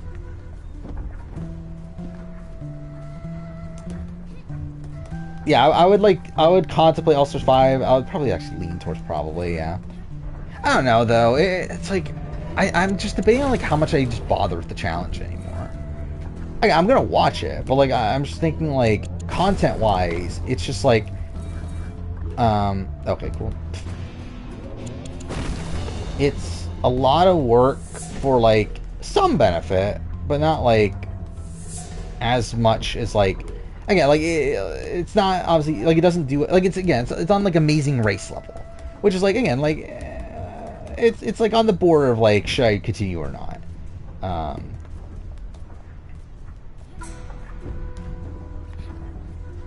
But yeah, I don't know. I'm leaning still yes though for All Stars. Again, Ace is barely even there. Has Ace gotten a confessional yet? I think he's gotten like one or so, right? I haven't looked at the confessional count for this season. I didn't bother counting it. I'll just see if someone else does it. Where I think what I did with like All Stars 3 is that I made one just in case no one else did, but then other people did anyway. This time I'm just like I don't fucking care enough. I'll just see if someone else does it. But yeah, I don't think Ace. Yeah, he's only gotten one. That would make sense.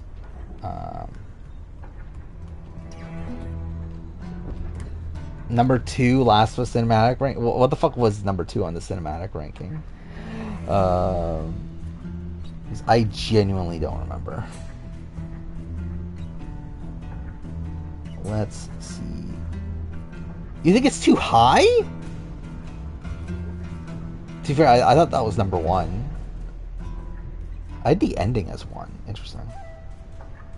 Oh no, that's not even the ending. That's the well, I mean, it's the Joel lie is 1.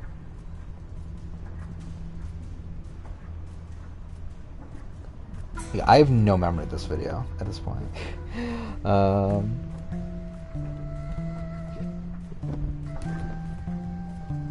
This part's a bit bulky, I believe. Taking down the factory, yeah.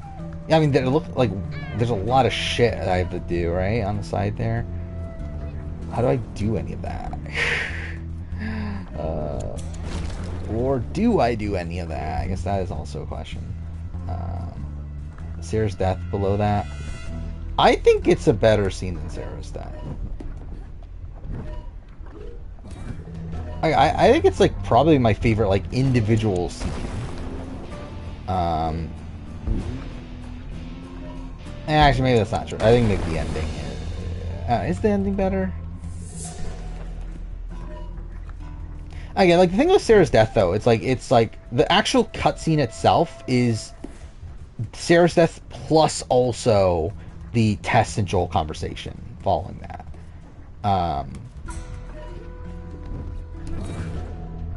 So like that was like a factor, like some of these was that how. Okay, cool. I should just let it kill me.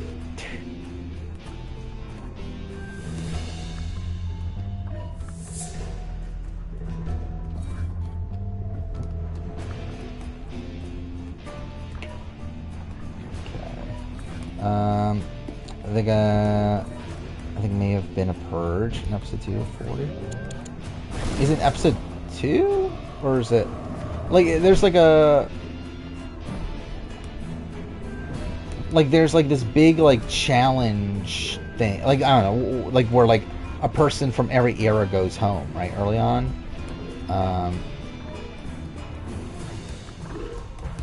Was that episode 1 or episode 2?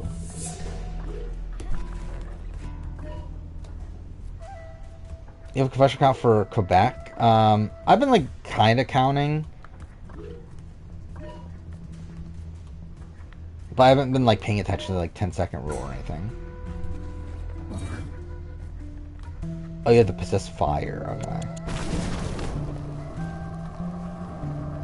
Okay, so I have to.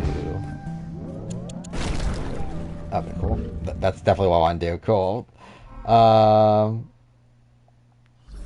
Yeah, I think that's gonna be episode 1, right?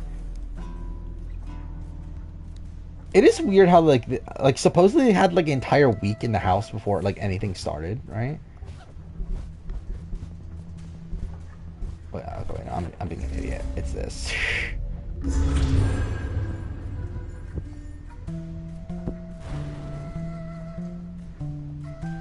Eric is purple. Only 2 specials so far. Yeah. Yeah, I noticed that. Like Eric's barely on the show. They don't even call him Eric, right? What do they call him? Is it like Ricky or something? Is that what they called him? But anyway, yeah, he's barely there.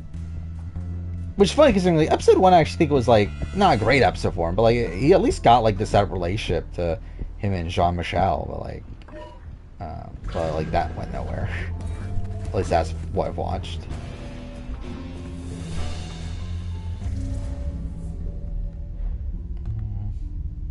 Rick? Okay, yeah, Rick.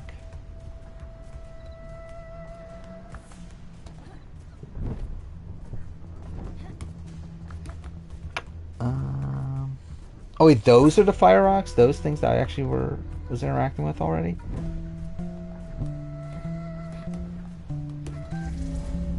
Wait. Ah, shit, I'm too far. Doesn't Glass... I mean, Glass is there. She had, like, no confessionals until, like, episode, like, I don't know, 4 or 5 or something, right? Like, she was pretty irrelevant. So where am I actually going now? I think is the issue.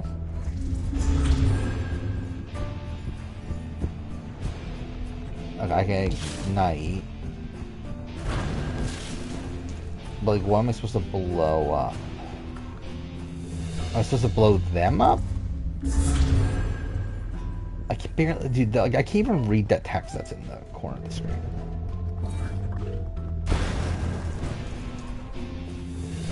That do anything? Okay, so that's one... Wait, I have the... How many is that? 34? Is that what this is? Tony's been fun. I'm very much liking Tony on the return. Like, he's still a big dodo.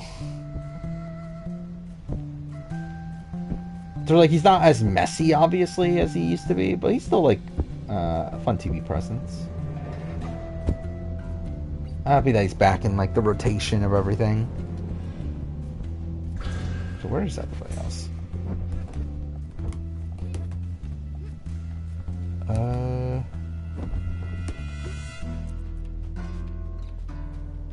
What's up there? I feel like 44 should just had a normal final 11 round rather than twists. Yeah, that would have been great, but that's not dangerous fun. Like, obviously it would have been a split tribal. Like, that was the plan until Bruce got medevaced.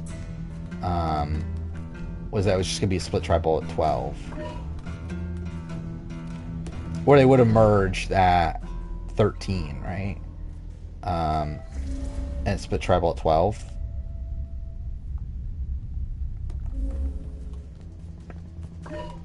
But Bruce fucked it up. Bruce screwed Matthew over. That's too fair. I guess, like, technically Matthew would have been screwed over anyway. Or Matt, I guess. Not Matthew. It's more so that someone else would have been screwed over also. By the way, I did finish prepping the swap screwed video. I decided to not include split tribal into it.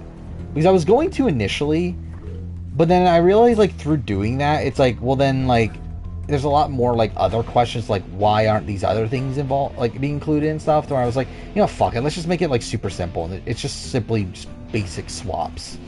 So, like, Michelle Yee also isn't on the list or anything, like, that doesn't count either. And I do want to do a twist screwed video down the road too. So I think making this video has made me realize, actually, I think it is kind of... I think it would be interesting to do a twist screwed video. So this is just solely on swaps. Kelly was swap screwed? How? Why get engaged if you're not going to get married for 5 years? I think it's just a statement of, like, that you're committed to this person, right? Not really, marriage doesn't mean anything.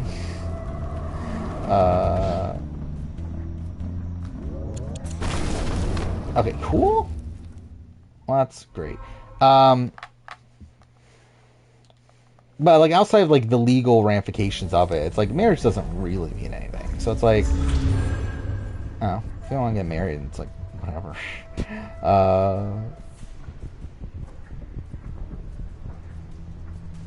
It's like, as long as the people in the relationship are happy about it, then it is what it is. Why do I pronounce Oregon that way? What is this? Okay, what? First ORG, I had no clue what I was doing either. Oh, or I think I was saying ORG. But yeah, obviously it sounds like I'm saying orgy, which is funny. Oh, I see stream buffering. Okay. I think it's back. Her brain got swap screwed? Sure. That was obviously the issue of Kelly. Why because they're doing what if every winner... Wait, what if winners went to every pre-merged tribal? That could be a fun video. Was this best of Kyungran? Sure. Oh, wait, 528. Yeah, I'll jot that video down, actually. Where's 528? I'm surprised this video is allowed on YouTube, by the way. Been out for 7 years. Okay.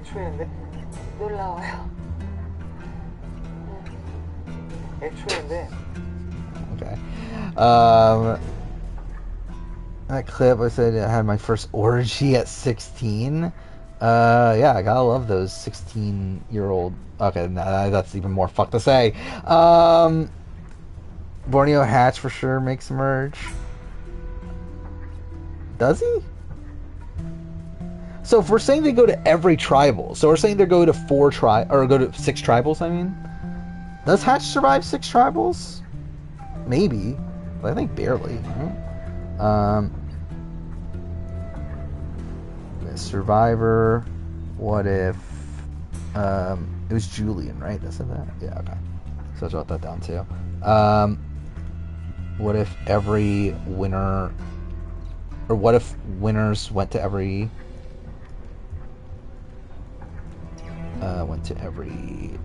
pre-merge tribal council?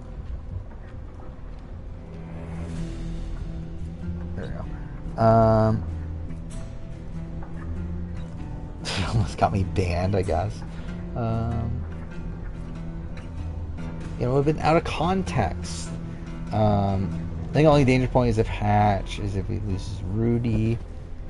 Yeah, if they go to every tribal, then like obviously Sonya still goes first. Second, like would they have just voted out, or like would they have been allowed to vote out Rudy is the question.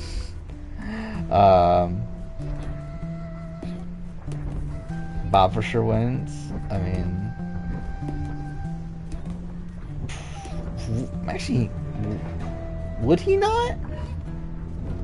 I guess, yeah, if they're going to every pro-swap tribe, he would be sniped along the way, right? Yeah, I guess he probably wouldn't. Because what? It would be like Dan, then Susie. And then would he be next on the pecking order? Probably would be, right?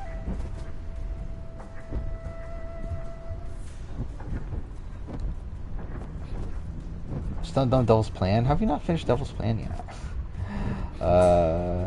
Should be on the Genius Season 3 by next stream? That'll be something. I'm actually gonna watch it soon, Season 3. I actually prepped the video in terms of like getting images and made the thumbnail, which took forever.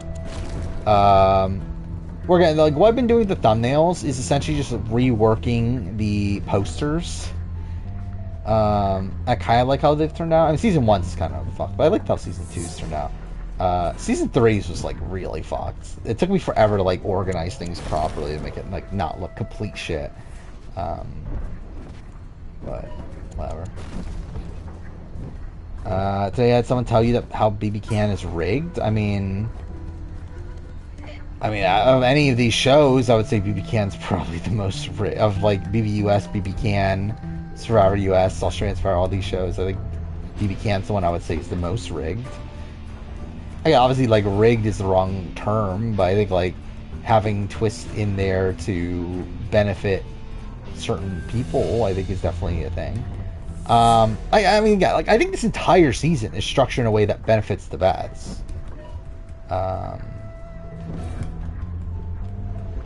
Like 100%, the reason why the season is structured the way it is, at least up to this point, is like to give vets power and give them opportunities to run the game.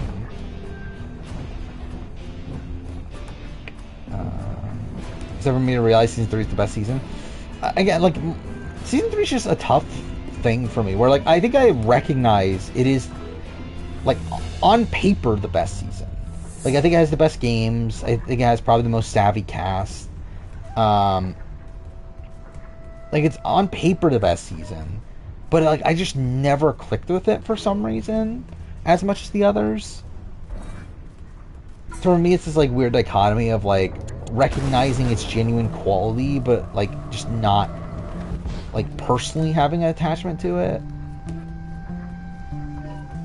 Anthony sucks this season? I wouldn't agree with that. I think Anthony came into the game in a very difficult position and has been playing it fine so far. You know, I don't care. Yeah, we're just skipping this. like I've just been walking around for so long. There's so many fucking objectives there. It's like that'll take fucking forever. I don't know if any season will top season 1 for you. Like that was such a group. I mean, yeah. Season 1 is a good cast. Very interested in hearing season 3. Retrospective recently did a rewatch, and while I still love the winner, I'm lowering their game this time around. Yeah, I agree. The end game there in particular is very rocky. Actually, I did rewatch the monorail moment. When I was I was like combing through the episodes for images and stuff, because with the Genius there's not enough, like, there's no like press photos for like episodes and that sort of thing, so I have to genuinely just get screen caps from the episodes, or screenshots from this anyway. And yeah, so I actually like was watching like little bits of the season here and there, like rewatching the monorail moment. It's rocky. It's not great. Wait, what the fuck? There's still more objectives here?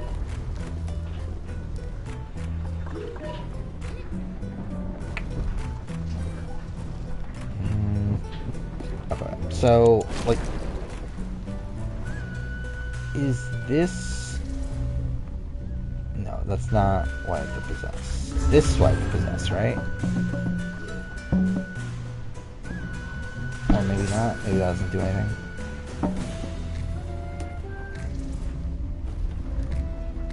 Cool. Is it just hit that or not? Cool.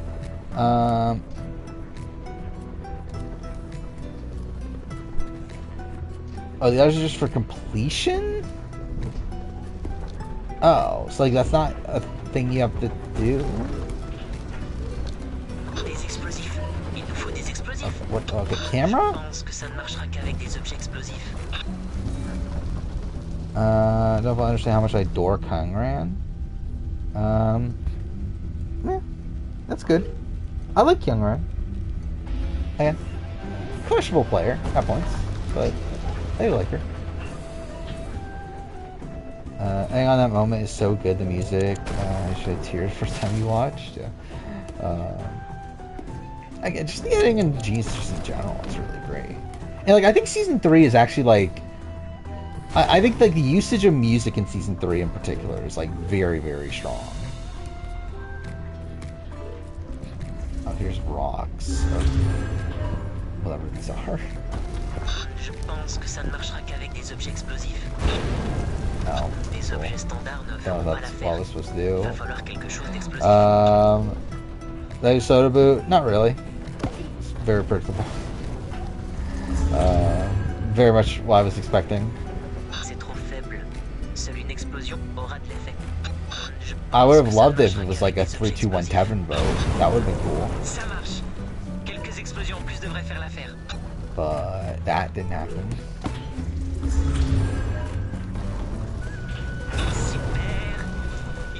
Is that doing anything? Don't even know if it is. Find a gas tank? Ugh. Dude, that's too much work.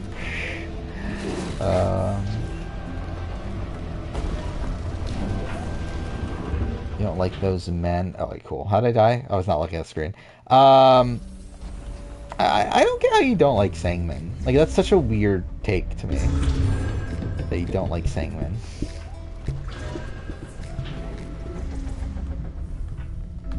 Like, I don't know who's watched The Genius and doesn't like Sangman. Up to you.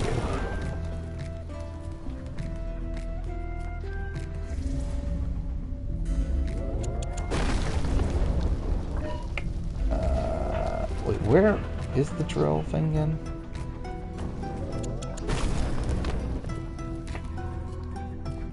Like, I have no clue where I'm at anymore.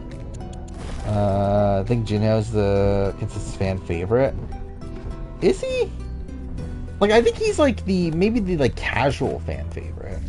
But I think the online fan favorite is definitely Sangman.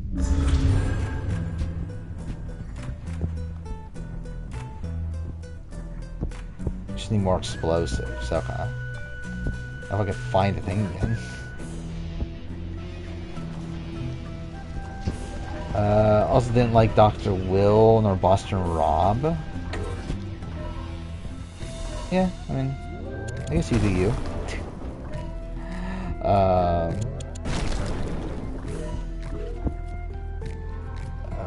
Where am I going?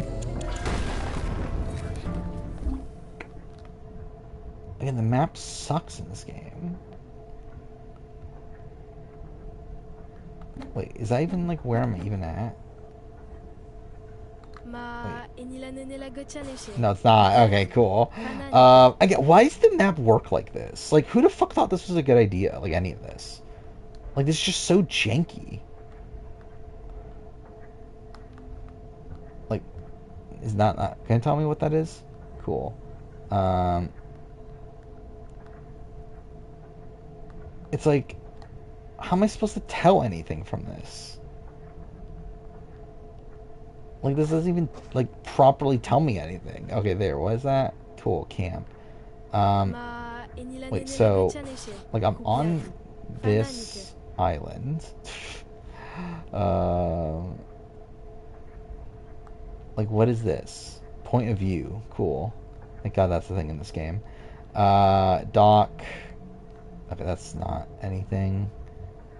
Like, this is the factory, right? Pause screen is so Dead Island goated. Yeah, by the way, also, I did not realize there's that many fucking collectible things on the side. Like, that's ridiculous. What are these things, too? I have not paid attention to these. Ukulele. Okay, it's just things in my backpack. I'm really going to die, aren't I?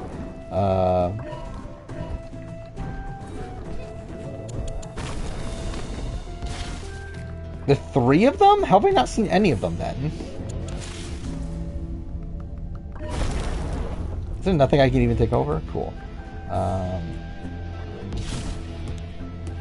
Anything sucks to see in comparison to BB 7. I mean, like, I don't know. I think he's playing the same style of game. It's just obviously like the position he's in isn't as good. But like, I don't think he's necessarily playing worse. Like, I think he's playing mostly the same. It's just that, like, last time he had, like, a Dane that was, like, this mostly faithful ally to him, where, like, this season he has Victoria, who's Victoria.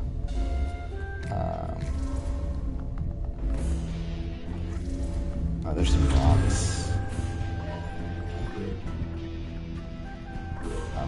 Well, please, thank you.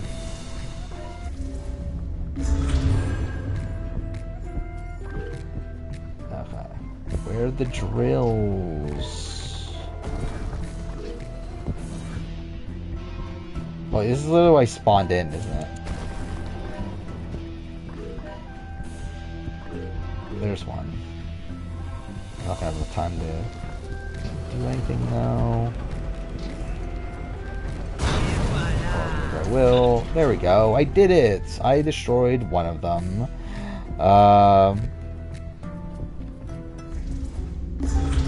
Beat the first Dead Rising today. Game ages kind of badly. I mean, that's not shocking.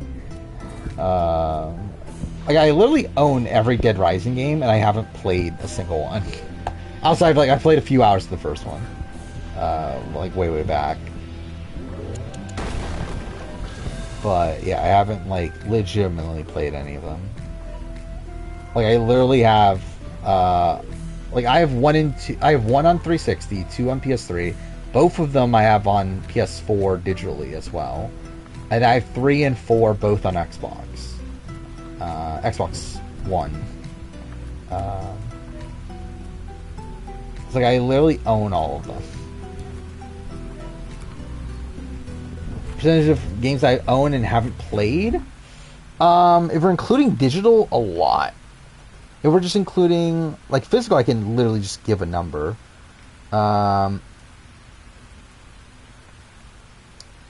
So unplayed.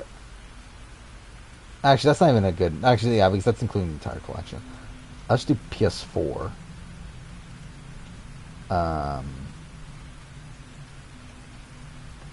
Yeah, let's see. So 28% I've not played on PS4. Physical, which is actually like not that bad, I guess, considering it being me. But I've finished 52% of games that I own. You're back? Okay, fine. What'd you miss? Not much. Rambling on still. Maybe we should just skip. Yeah, probably. That'll probably load too. This rain looks weird. Yeah, I'll skip. Who's V most loyal to? Nobody, really? I do think she intends on going to the end with Anthony. But she's also, like, very willing to throw him under the bus.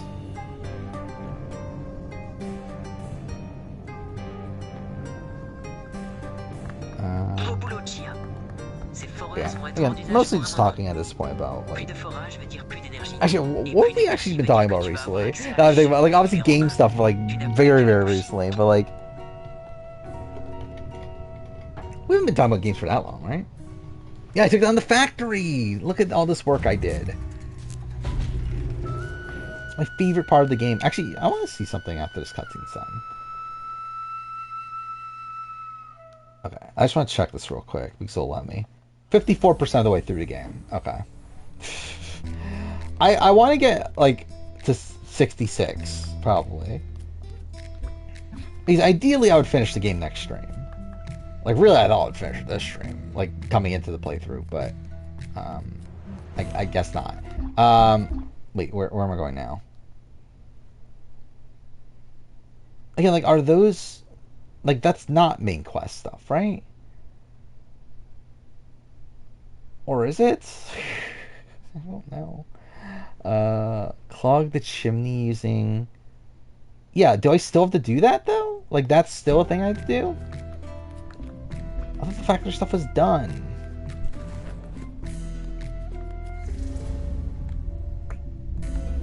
How do I clog the... Like, what chimney am I clogging?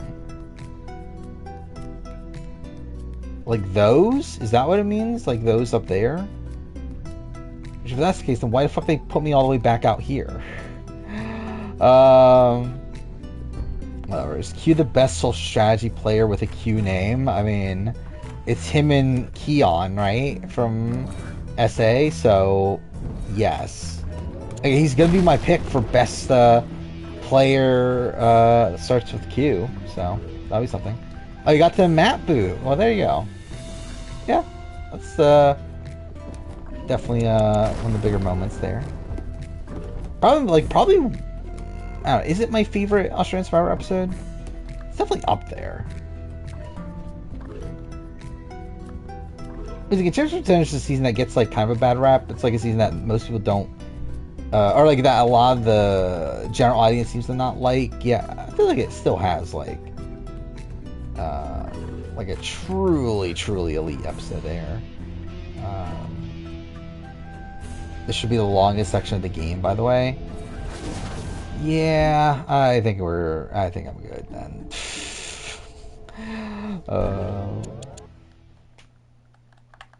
Need to sleep? Oh, you're probably better off sleeping in this way. Benji boot after that. Yeah. Quelle horreur. On dirait qu'il Yeah, that was the big thing at the time, that like that was like dumb that they stole the vote of the person they voted for, which made it so they couldn't use that vote on the revote or whatever. Or I think we got like confirmation that like yeah, they would have been able to had they just not stolen Sharn's vote. Okay, cool. I'll like instantly get attacked. Right, destroy the something. I don't know. Okay, cool. I got captured right away. Hated 2016. What is this? Oh, IMDb for Australian Survivor. I never pay attention to the IMDb for Australian Survivor. I have a Survivor US, but yeah, season 1's like super low in comparison. I'm too far. Like that score's not even that bad though. Like a 7 point something's not that bad.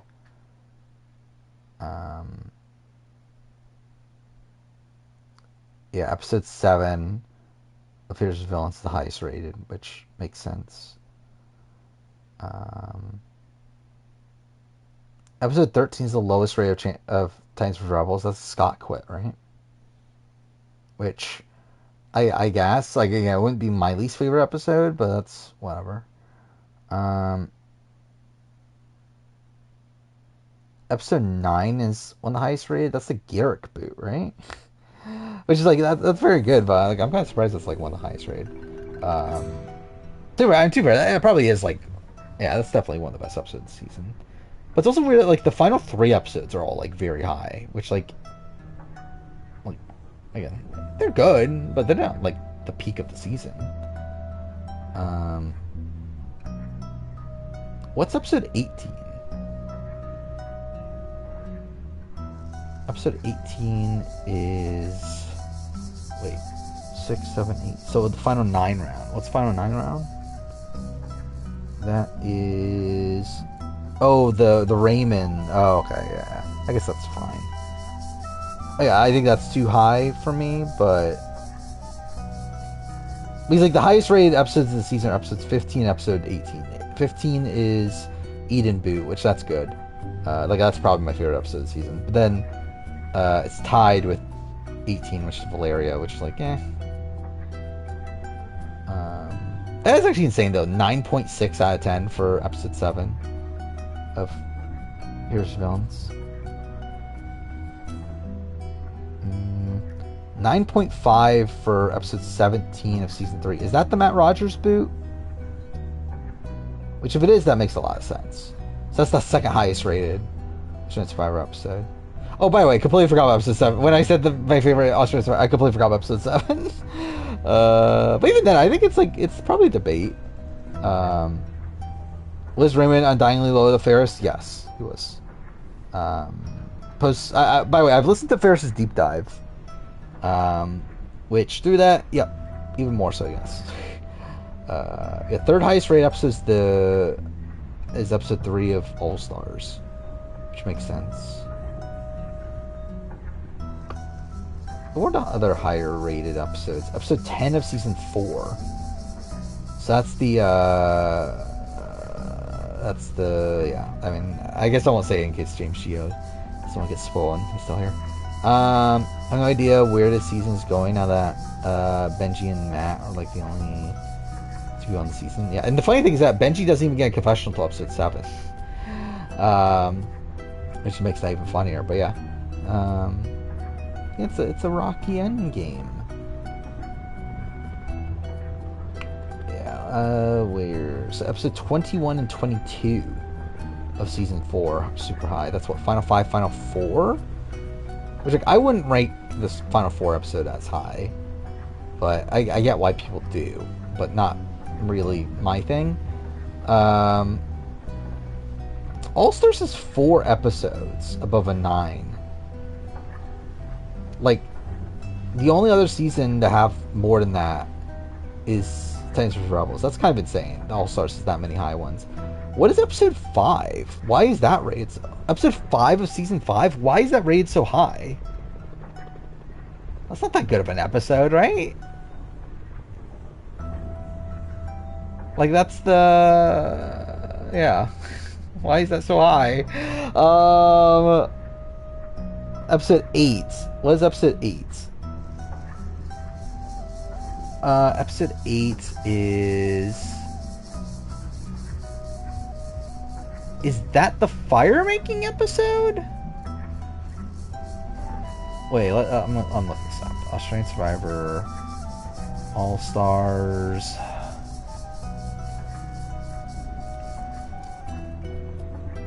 Episode 8.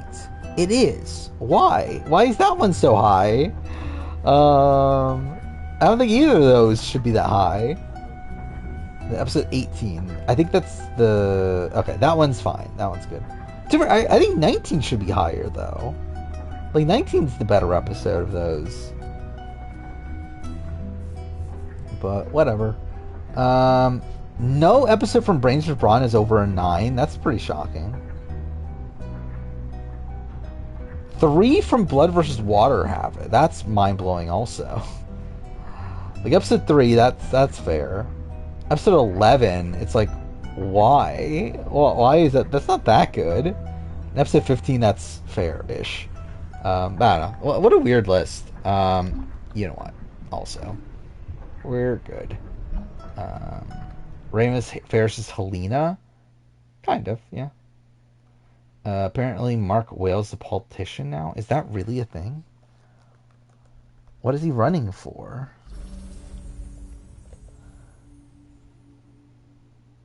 Let's see. Well, he's a father, husband, speaker, author. So that's something.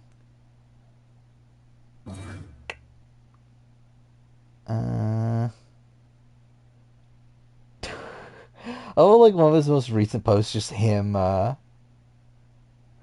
retweeting a banner that has him, Marianne, and Dino on it.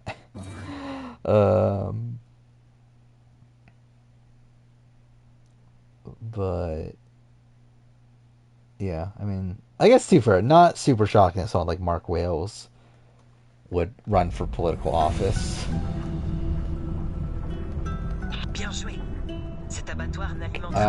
Yeah, I won't answer those questions. Yeah, obviously Russell Hantz returns, and dominates the ending. That's obviously what happens. I feel like if that actually happened, like that would be known, right? If Russell Hantz actually like dominated an Australian Survivor season, like that would definitely be like common knowledge. You would think, right? Oh, dude, there's still more shit here.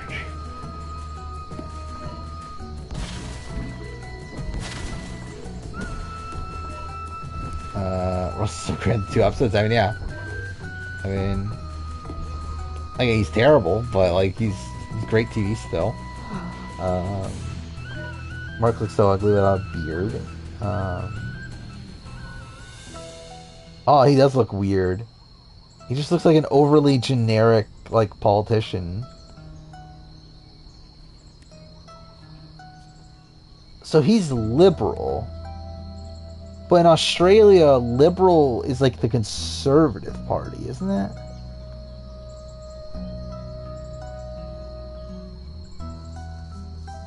Yeah, Liberal Party is the center-right. But Labour... Oh, no. It is... Wait, it's center-right. Yeah, center-right. Yeah, Labour is center-left. Yeah, so Liberal is the, like, conservative one. Which is weird. That's... Like, I feel like that's, like, completely opposed to what I normally think of.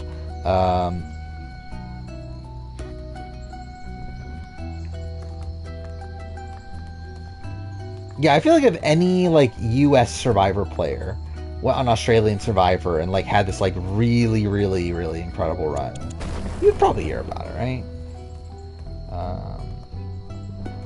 Sharn's party, too? Well, thank God. Thank God Australian Survivor's getting all the liberals.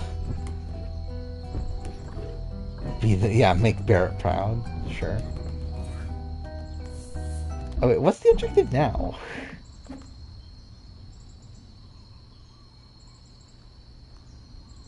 Which one is it? Wait, Clogged Chimney, or is that... Wait, did I not skip that? Should I just skip the entire factory section? It's like I really could not care.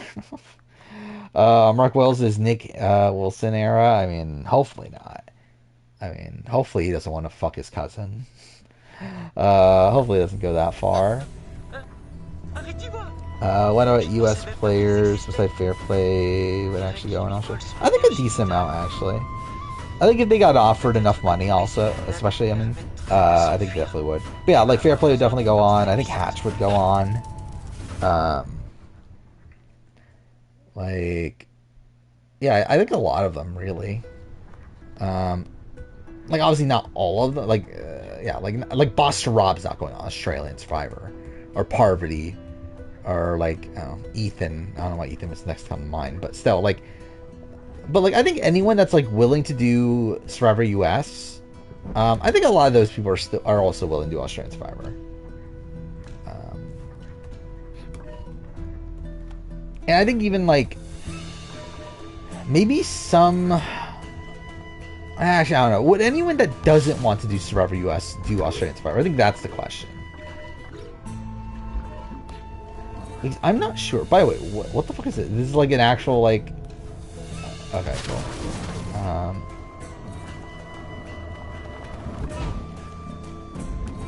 What am I doing now?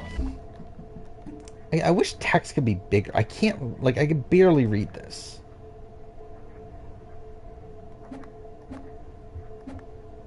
Like, for a game that's like Games for Impact, you would think they would have more accessibility options.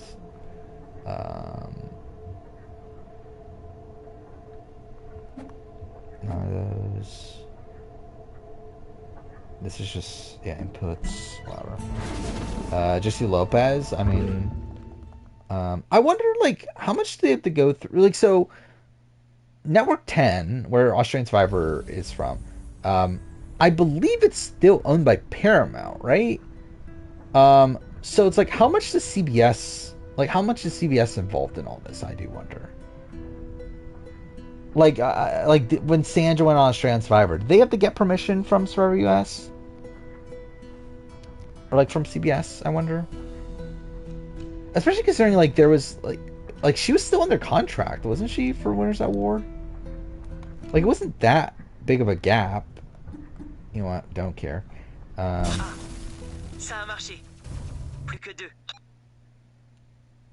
Yeah, I don't think he had... Yeah, it doesn't seem like he had that great of experience with House of Villains, but... Yeah, if Survivor US asks fair play, he's definitely saying yes. There's no fucking way fair play saying no. But also, they're not going to ask him no. But, like, if they did... Oh. I definitely earned this moment.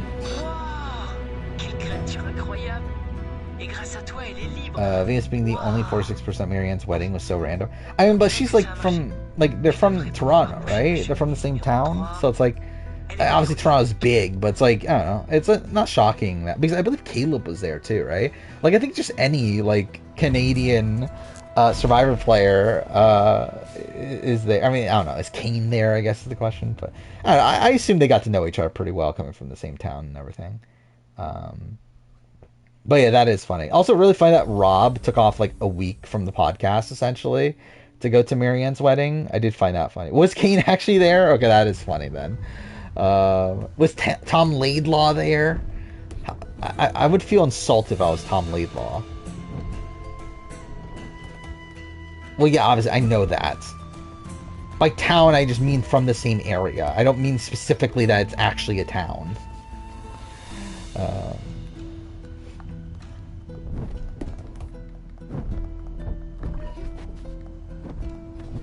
Like, I mean town in the sense of people saying that, oh, that's their hometown. Oh, this is okay, this is the people.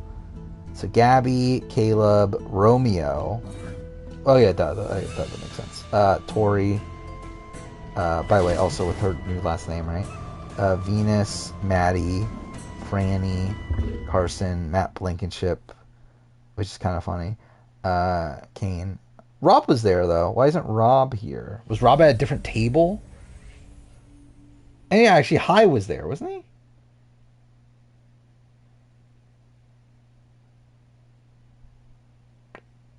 Maybe he wasn't. I could have sworn High.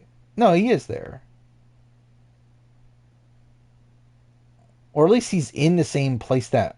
Yeah, he definitely was there. So was there multiple tables then? Like, there were that many Survivor people? They had them have multiple... Okay, dude, you know what? I'm legitimately just going to skip the entire factor section. Like, why are there so many adjectives here? So I really should make a Republicans versus Democrats. I really think they shouldn't. I think I'm good. Are Matt and Franny still together? They are. They live together now. And they, I don't know what the and was. But anyway, yeah, they live together now. Like, she moved to San Francisco, right? To be with Matt from San Francisco. I am more of a panda. Like, obviously Sandra doesn't do well in Blood vs. Water considering you've never seen the season. I mean, you'll have to see. Because it's sponsored BB Can, Allie and Olivia from 6 had V do tasks through... Yeah, I did see... Well, okay, I didn't see that it was through an English-Spanish translator, but I did see that they were making V do tasks. Which, again, the fact that they got Olivia and Allie to come back is so random. Which, like, I don't know, maybe it's a good... Like, I don't know, maybe it's good for their returning chances then. But I really did not think production would even remember who the fuck Allie and Olivia were by this point. Are they local, by the way? Are they in Toronto? I assume that's the factor, right?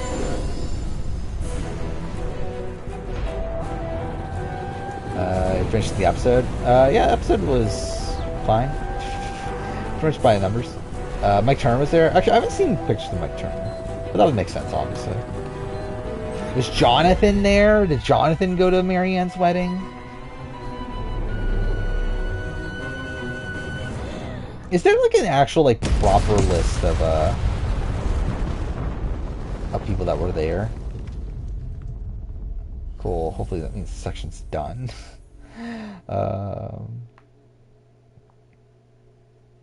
Saw earlier today that Suri has an AI. Oh, Circle has AI. Yeah, we talked about that last stream, I think it was.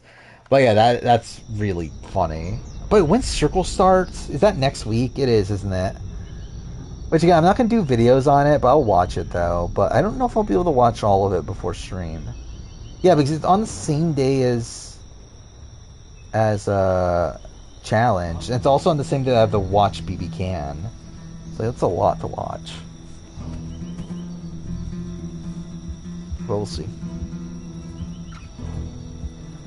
But I think Johnny was ref on 9 if he wasn't sitting next to Ryan. Probably not. Actually, I don't know. I think it's I think Ryan was probably one of the easiest people for him to turn each of the groups on. I do think, though, if he had been against, like, Maddie or someone like that, it probably would have been easier to get other people to flip, right? I think the thing of, like, Ryan is that Ryan was expendable to every side, while if he was up in the block against anybody else, it would have been someone not expendable to a certain group of people, but, like, still expendable to others, right? Like, if Johnny was... Like, it's actually, like... Maybe Ryan is actually the toughest. I don't know, because it's like, again, like, if he's on the block against, like, Maddie, then at that point, it's, like, super easy for him to convince Allie and Olivia and Kayla and Derek to get on board, right? Because what the fuck do they get? Like, they want Maddie out anyway. Like, it's not like Ryan is just, like, such a nothing number that, like, maybe it's harder to convince everybody to get on board with Ryan in the way that he did. I don't know. Or, like, I think for him, like, I think there's an easier pitch, right? If he's against, like, someone that has oh, I didn't even pay attention. Tchia's dad died. Oh no. Oh no, my favorite moment in the game happened. That's sad. That's a sad moment, if I was paying attention. He's next to Paris and Maddie. He's able to get... Yeah, that's what I'm saying. Like, if he's against, like... Paris, Maddie, Will, he probably gets, like, Allie and Olivia and Derek and Kayla on board. if he is against like Ali or Olivia, I think he easily gets Paris' side on board. I don't know. I think Derek and Kayla is a bit more wonky there, but again, he comes close at least. And then if he's against, like again, it wasn't happening. These therapists HOH, right? But if he was against Kayla, then like Kayla's just gone. Like I don't even think that's even like I think that's just an easy vote. But like yeah, I don't know. I think it's kind of a weird circumstance there.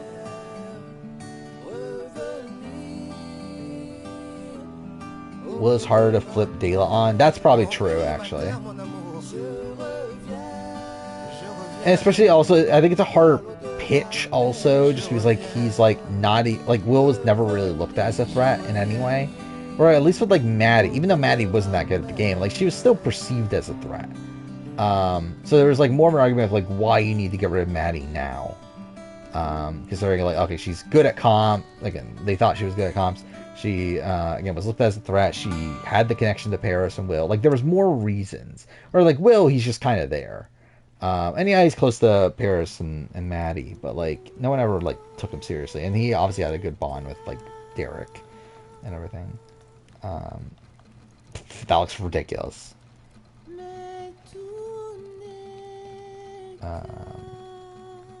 I don't know if it's necessarily the toughest competition, but I don't think it's the easiest option either. Oh, cool. I'm hitting the wrong button. That's why.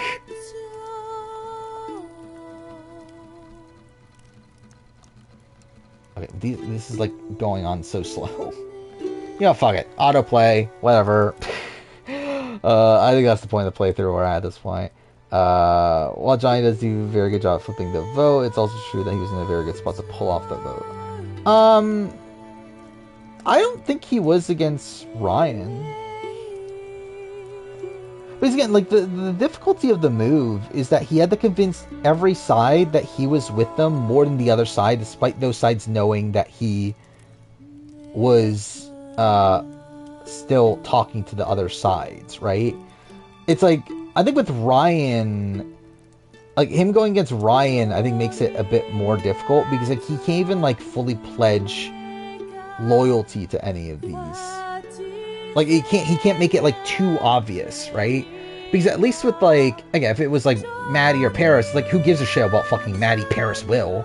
It's like they don't matter in that situation. All he needs is like Derek, Kayla, whatever. Well, with this one, it's like he needs to like really play this like middle position a bit. I don't know, like bounce it a bit more, I guess. The only BB Can 6 show is shit because the editors hated Johnny. I don't think they hated Johnny. I don't think, like, obviously I don't think Johnny's like a production favorite nowadays or anything, but like, I think they were fine with Johnny. I mean, again, Johnny is still the most over-edited person on the season, which is funny considering he should have gotten a bigger edit, but like, because like they didn't show a lot of what he did, but like he still like has the most confessionals the time he goes. By the end of the season, he's literally tied with Paris and Kayla for a number of confessionals. Paris and Maddie in particular wanted Johnny to stay because he's a bigger threat than Ryan. Yeah. Also, like with Paris though, like Paris had a good relationship with Ryan, right? Like I don't even know if that was even like the right call to make necessarily. Especially when you know that Johnny does have these connections with the other sides. Which again, I think is what makes that movie even more impressive. Is that these people should know that he is working with these other groups. But like, he can't... Like, he has to convince them that he's not, right? But also has to convince them they have the votes. Because why else would they stick their neck out for him? But yeah, I think like Ryan not being able, like Ryan being the player that he is probably something that benefited Johnny. Especially like how much Ryan already burned so much social capital earlier in the game. So yeah, that probably helped. Well, I mean, it definitely helped. Play BB Org, where I was a final nominee in the third eviction as a main target. Wait, you were a final nominee in a triple eviction, fuck me, as a main target, and I convinced every side to keep you and got saved in the end. So, I mean, how many? I mean, yeah. I mean, that's something somewhat similar. Should we can just be entirely pre-taped at this point, so they have a good edit. They're not going to have a good edit though, right? Like, I mean, like, I guess it depends on like what you consider good edit. Like, are they ever going to have an accurate edit of like properly portraying everything as it happened? No. But we're talking about good edit as in like, okay, they can like actually do like long-term storylines and stuff like that. I mean, maybe.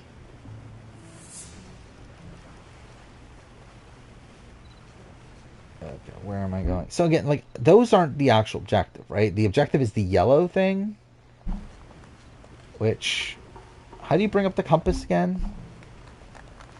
Which button is it? There we go. Okay, there we go. Now I know where I'm going.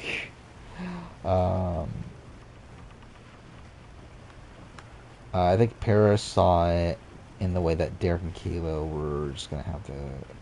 Wait, we're going to have to go after Johnny eventually. Yeah, I think that's definitely... I mean, that's definitely the motivation, right? Is that they think Johnny's a target ahead of them. Especially from the Paris side of things. Which, again, is true, obviously. I'm trying to think. So they're at 9. And like also the thing is also that Johnny is going to be more preoccupied with Kayla and Derek than going after her as well. That's also like a factor into that. Which again, I get that logic. And like it's not a bad move either way. Like it's like a very complex move where like I think there's like pros and cons. But also, to be fair, I guess, like, again, like, with Ryan already... Okay, why can't I move right now? With Ryan already, like, burning his social capital and everything, and, like, making it so that, like, how trustworthy is he? I guess it's, like, at that point, can you really trust Ryan to begin with?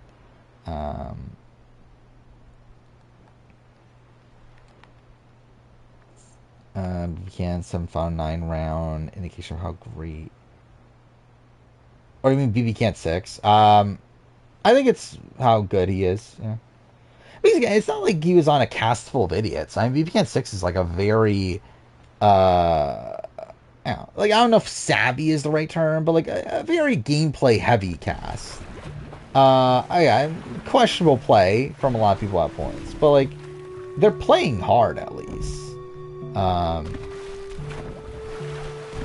Okay, I do still think the level of difficulty of that move is still pretty insane.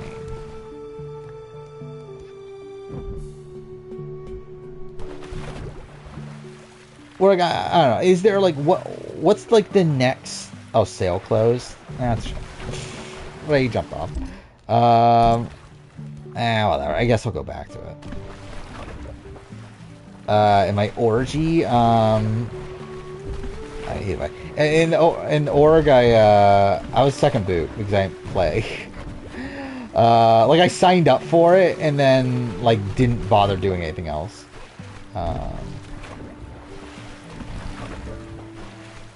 But I essentially got like nominated as a pawn and then got taken out. Like essentially I was like a Michelle from BB4. Okay, cool. No, game.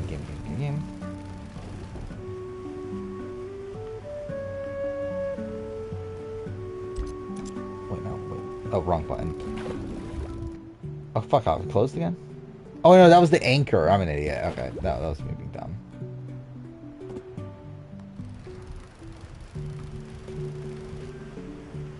Do I think if Johnny nominated someone from the trio instead of Allie, things might have worked out for him? Probably. Like, long-term, no. I think he was kind of screwed, like, long-term no matter what. But in terms of for the triple, potentially. So like if he nominates, it's like say he nominates Paris, right? He probably would. I think he was going to nominate Maddie, right? I believe is what his plan was if he were to go from that side. But anyway, all right. Let's just say he puts up Maddie. Would Maddie have gone home? There's definitely a chance, right? Like obviously, Allie and Olivia would have been set device to vote out Maddie. Like at that point, though, does he have more control over Allie and Olivia? I think he does. I mean, he had a much like stronger like working relationship with Olivia in particular. It's where like I think he could have convinced Olivia to keep Maddie and then have Allie do that as well. But yeah, don't really know. But Maddie's gone during a triple. You know, more than likely Derek was it Derek or Kayla won HOH. Derek won HOH, right?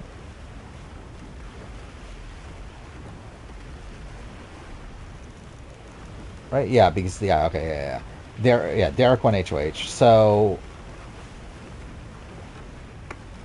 he's probably still fucked either way, right? He still needs to win. Yeah, Derek HOH, Kayla veto. Yeah, I think he's gone during the triple no matter what, no matter how things played out. As long as Derek and Kayla, like obviously, like okay, maybe there's a chance that like does Allie win HOH, which probably not. But like if that does happen, obviously things go differently. But if we're assuming Derek and Kayla still win those comps, he's fucked either way.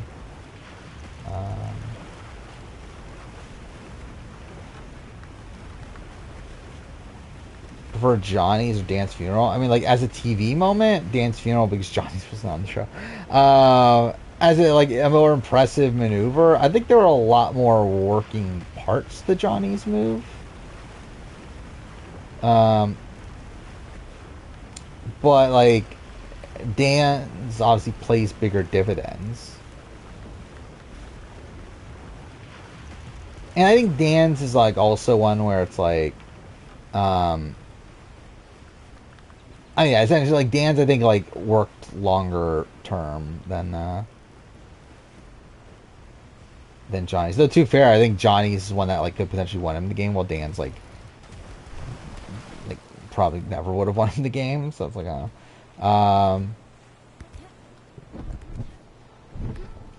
Maddie's taken out. Is there a chance that Allie and Olivia save Johnny in the triple? Would they would have been nominated against him though, right?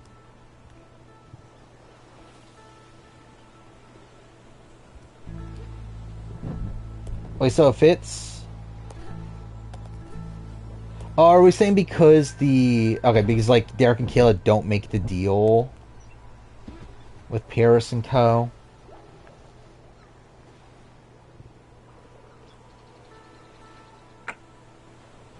I mean, like I don't know. I think at that point, there's so many working parts to that, right? Because like,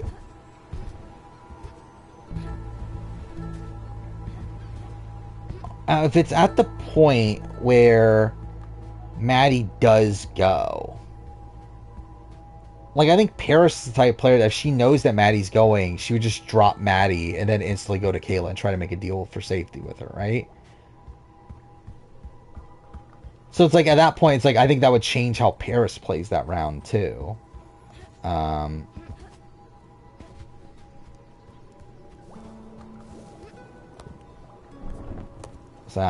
don't know. I think there's just like too much that changes from it. I don't know if anyone saved the feeds of BB Can 6. I haven't really ever looked to see for like previous BB Can feeds, but obviously it'd be cool if that was a thing. Like obviously I know there's like clips here and there online, but I'm not sure. I see a lot of BB Can 5 live feed stuff on YouTube.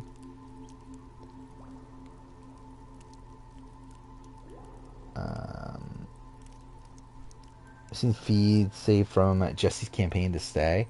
Yeah, I've seen like the clip of him like pulling everyone together, right? And him saying, "I'm so woke right now," or whatever he said. And that's so cringy nowadays, right? Alright, was woke even like a real term at that? When did woke start being used like in a political thing? Like that was before that, right? But still, I mean that's yeah, it's just funny now. Okay, where am I going now? Enter the whatever tree. Cool. I definitely know what that is. Wait, what button is it again? I don't remember. It's that one. 2020. Yeah, I didn't think it was until a bit later. Because that was what, 2018? BB Can 6?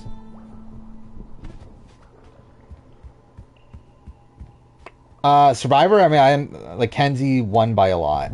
Yeah, like I still have the like I think my big criticism is that it's just like it feels too obvious at this point, and she just feels so out there that's like it's very abnormal for like someone that goes on the win and not have a cooldown episode at any point up to this point. But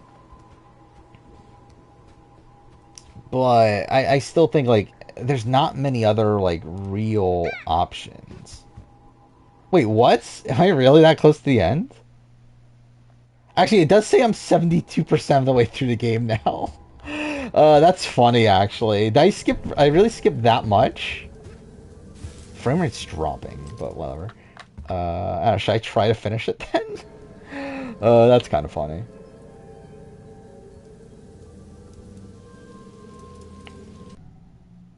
She doesn't feel Carolyn exposed.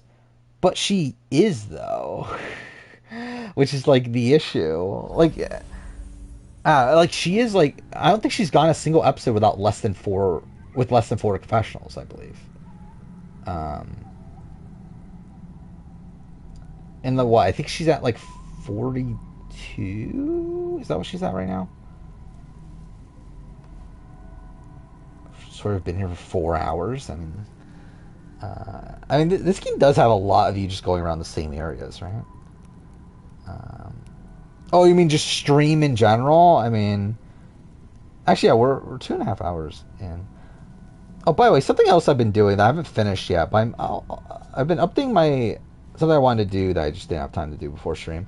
I want to update my spreadsheet, my confessional counts, to include, like, essentially create a separate chart for these seasons that have like Redemption Island, Edge of Extinction, to just include people for confessions they get while just in the game. Because I was doing the purple edit video. So like today I prepped the purple edit video. And like when doing it, it kind of bothered me that it was like tough to really assess things like Redemption Island, South Pacific, and like Edge of Extinction in particular.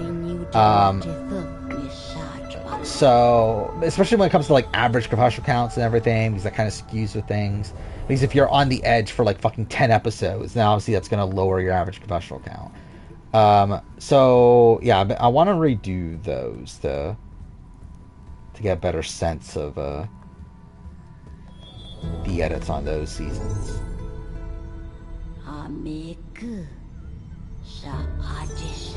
Game is about beating a child-eating god? Is that what all this is about?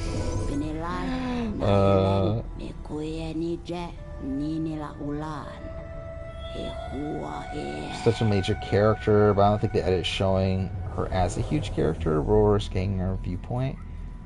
Yeah, I mean, like, she's not, like, a big character, but, like, she is, like, one of the main narrators of the season.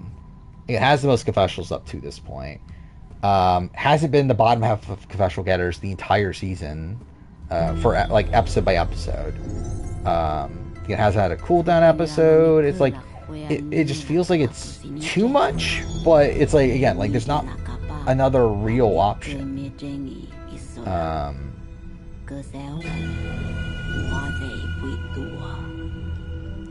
from the past. It's bad rap, despite meaning reputation. That's actually really dumb then, but okay.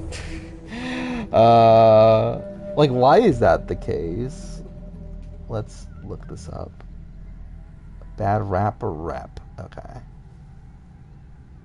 Yeah, so it is rap, but it does mean reputation. That's very strange. Because like I feel like I know, like people say bad rap, but it's like obviously like yeah, like I assumed it was for reputation, so like it should be rap. Okay, they're like Charlie's the niece in this throw? Probably not. Which again is why I don't think he wins. Is because the entire Denise Malcolm parallel has him as the Malcolm. With like again, we explicitly get Maria talking about the connection to Denise. Like, if it wasn't for that, I think you could maybe like again imply more so Charlie as the Denise, but like they explicitly say Maria is the Denise. So it's like, yeah, I don't, yeah, that's not. I don't like Hunter. I think is just getting this like I think Hunter is going to be the big blind side of the season. Like I think he's being propped up to the point where like he's going to be like the Cody. He's going to be like the big character that like is this like big threat for like that like really ends up shaping the end game. I think that's what I'm looking at Hunter as, or like the Omer or something like that.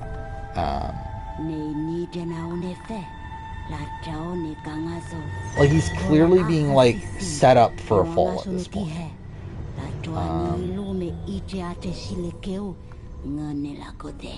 Assuming Kenzie takes out Q, we still haven't real set up to what her downfall in the game might be. Yeah, again, like I think at this point, it's like looking back on the Banu content, the Q content, it very much just streams out like typical new era winner edit. Because like at the time I was like, oh, this is bad. This is bad that we're getting this like set up to Kenzie being a threat and that she's gonna be taken out soon. But like no, now that we like see that that's not happening, it like, becomes clear that oh, that's like a prophecy. That's like now becoming true. Like that, like Q talking about how like oh if she makes it far she's gonna win the game. It's like oh that's just what's gonna happen. And then like Banu calling her a mermaid dragon and everything. That's like all like also like set up to like how deadly of a player she's gonna be. Okay, why can't I move here? Cool, there we go.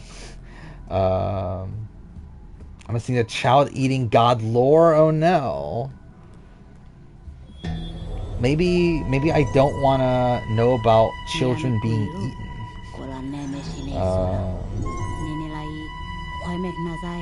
I feel like Hunter might be taking out the idol in his bag. I'm not sure. Again, like I feel like next episode, again, I would assume he does play it. Again, like we're getting this like concept of him like doing the Tony thing.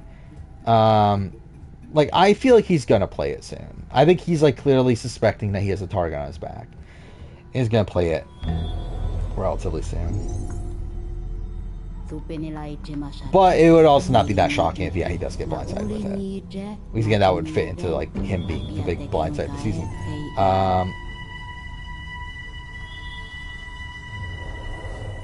Tevin might make a move on Hunter. I don't know. I don't know. Like, I'm expecting Tevin. Actually, let's think about this. So, okay, what is the actual like? What's my presumed boot list at this point? Let's actually piece this together. It's like where I think everyone will go. So I think Q's out next. But yeah, that's the thing. I don't think Tevin does outlast Hunter. Like that's not at least the vibe I've been getting. Like I think we've been shown that like Hunter is a better player than Tevin. And that like the moves that Tevin is making are moves that are benefiting Hunter more. So it doesn't stream out. Like I could see like Tevin being blindsided. Actually, I don't know, but that doesn't feel like Hunter being the big blindside though. Yeah, I don't know. I wouldn't agree if Hunter only being shown when necessary. Like, we did not need a Hunter confessional. Like, we didn't need like a lot of this setup of the Hunter-Venus dynamic. Like, that didn't need to be there. We didn't need Hunter being annoyed at Soda and Tevin singing. Like that didn't need to be there. I think he's getting more than what's like necessary.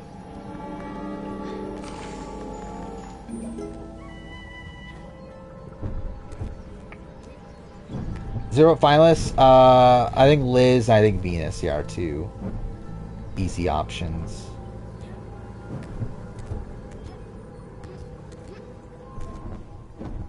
I think before this episode, I would have said like not likely on Venus, but like 100% on Liz. I think at this point, it's like, I mean, I guess it could be Venus.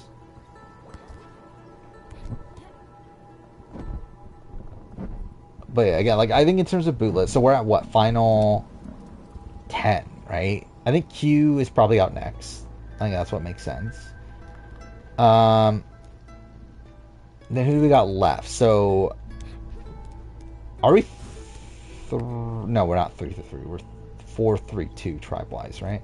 At that point, so it'd be Tiffany and Kenzie. We would have Ben, Charlie, Maria, and we'd have Venus, Liz, Tevin, Hunter.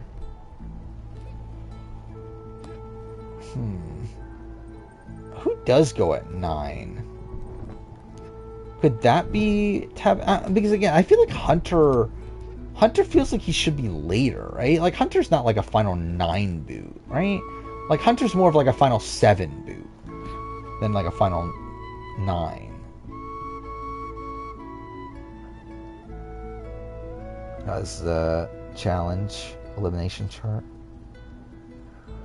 Yeah, spoil it for challenge. Has anyone been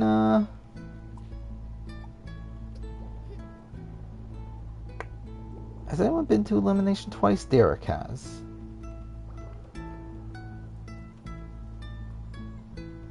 Yeah. By the way, Derek is spelt wrong. Derek K. Ben. Yeah, I don't know where Ben's edit is really going. Because like he's constantly being propped up as a threat, despite us like not really seeing much of that. Like we see him being this like likable guy and everything, but we're not like, but like people are talking about him as if he's like this super savvy player, and like we don't really see that. What am I actually doing? Okay, let's see. Me, that person, my mother. Cool. Where is that?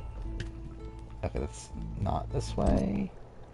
Can I load? Where is this? Is this recently?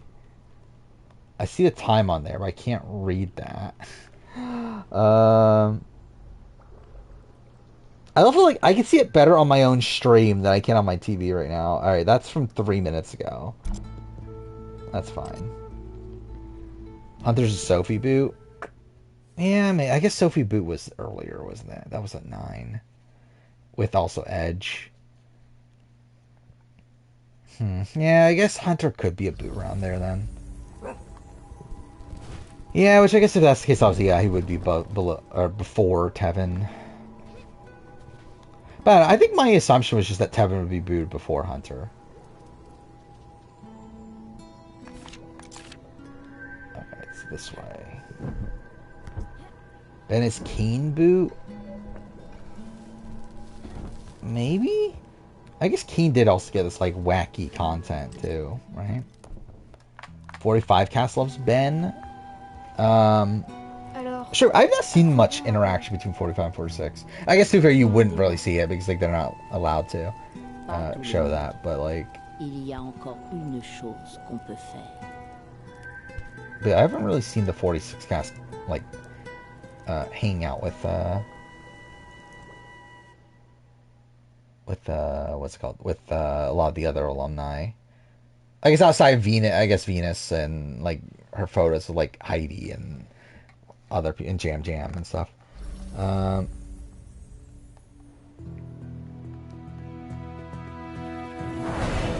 Ben kind of go without consequence the next handful of rounds. Yeah, like for me, it's like Ben could just go anywhere. Like, I could see like an argument for him being booted at like really almost any spot. Like, I don't think he's winning at this point, and I don't think he's losing finalists either. I think it'd be weird if he is losing finalists. I think it wouldn't really be super consistent unless there's like a lot, like, I don't know, unless there's like later like downfall content. But like, I think as of right now, I would say like it doesn't feel like a losing finalist. But I think he could be booted really at any point up to that point. Q10, Ben 9, Tevin 8, Hunter 7, Charlie 6, Tiffany 5. See, I don't think Tiffany makes it that far. I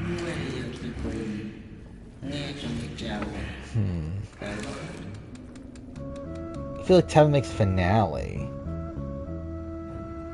Interesting. I was not thinking that at this point.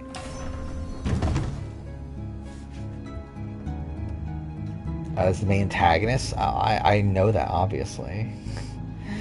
I forgot about this, yeah, the D and Ben, the Terry Dietz. Well, I've seen this before, but like, yeah, we never talked about it or anything, did we?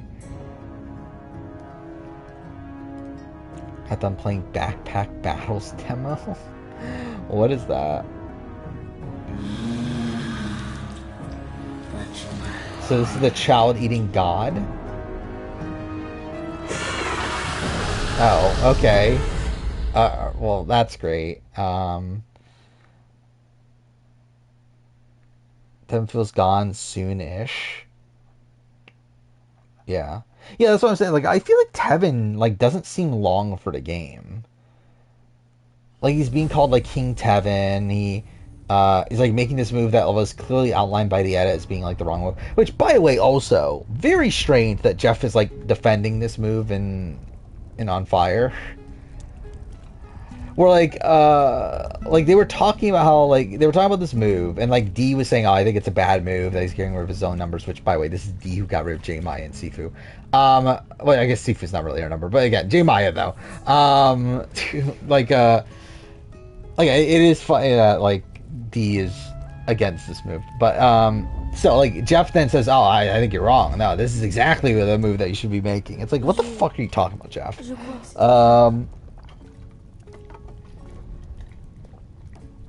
And, like, it's funny, too, because, like, he literally, like, proceeds to describe, like a completely different context for, like, the move.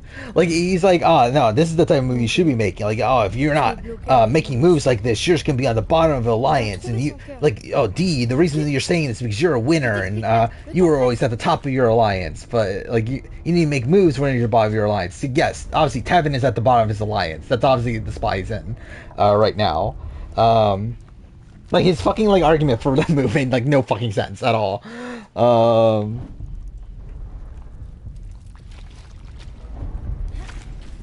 I think it's just that they haven't announced every elimination, probably. I don't know if that necessarily means that there's a purge.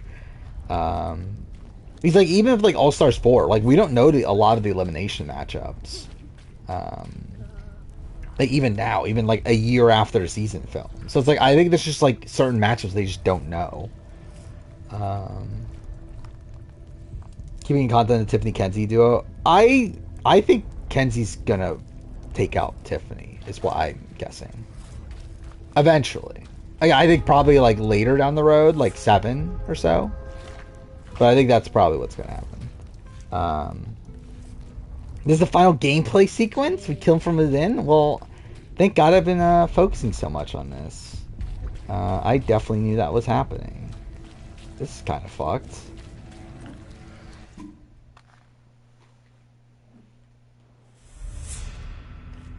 Well, we haven't really talked about it, but there's not really that much. I mean, it's kind of predictable people getting taken out on Challenge 40.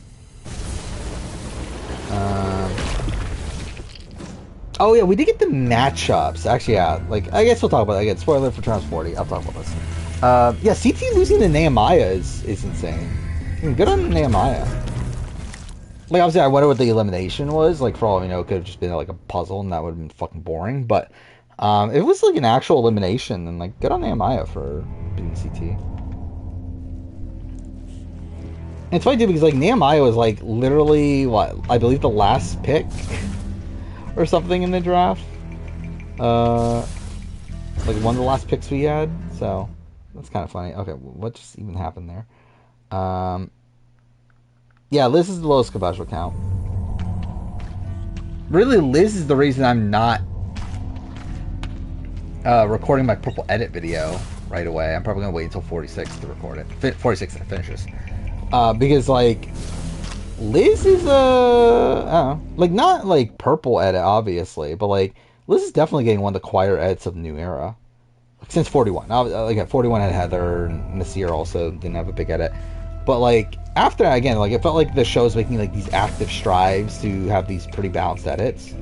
But yeah, I believe Liz is even has a quieter edit than even like Sifu and Jeremiah, which they were two like relatively small edits for New Era. Okay, this is a weird section. Cool. Well, that's great. Yeah, Liz seems like a fun character. We're just not seeing a lot of it, which is weird. Want to see the Peridium Smash render of Liz left for bad camp? I definitely know what that is. Sure, I could not tell you the last Peridium video I watched. Oh, cool. That'd be stealthy. Yeah, I assume it's like you have to avoid the eye thing, right?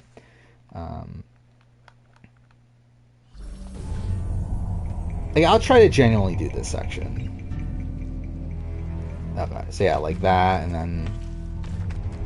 Oh, okay, still... Or does it not stay closed for that long? Wait, where am I going from here?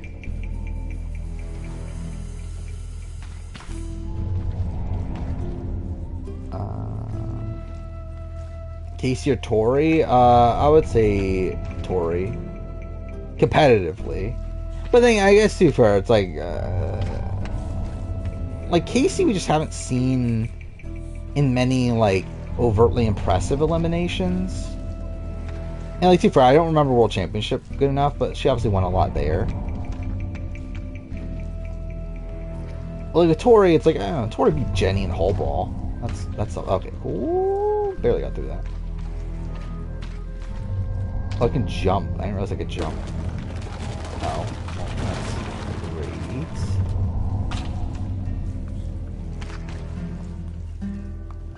Okay, this is like such a wonky section, but whatever. Yeah, I think that's something I didn't mention either. That's like the thing that's also a bit weird to me about Liz as a potential losing finalist is that she does feel pretty under-edited for losing finalists.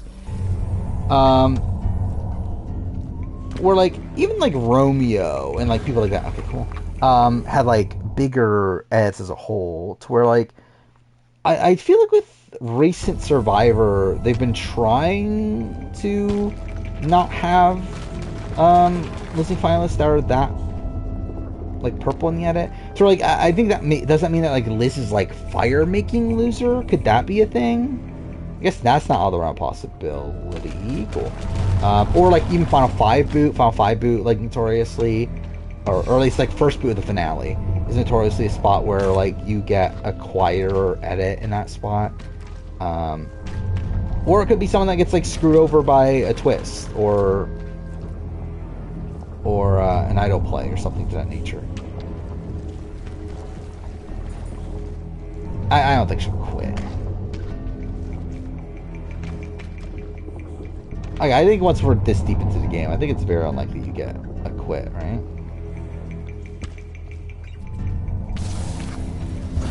Oh, fuck off. I thought I could use that as cover. Yeah, actually, yeah, 43 didn't follow that trend. But to be fair, I guess it's like, how do you avoid that, though, with Carla? Where again, I think the perspective of 45 from production's point of view is that like the three best players got taken out at the very end. And it's not like they're gonna under edit Carla just because of that, or for being taken out in that position.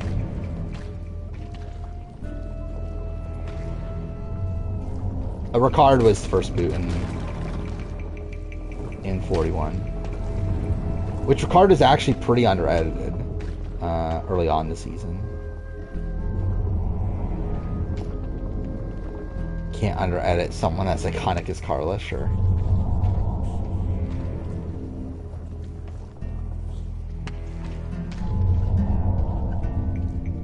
Then yeah, Lindsay was under-edited. Lindsay was actually under-edited. Yeah, I literally just did the research. It's actually, like, Lindsay's edit's really funny. Where, like, she has, I believe, 10 confessionals up until episode...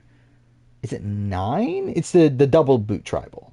She has, like, 10 confessionals. And following that, in the next, like, 4 or 5 episodes, she gets up to 45. Like, by the finale, she has 45 confessionals.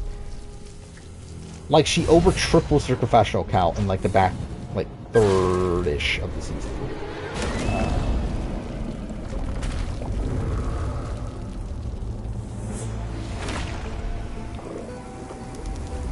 Is my favorite first boot? Who are we talking about? Are we talking about Tony? Is that what we're talking about? With the, again, second boot.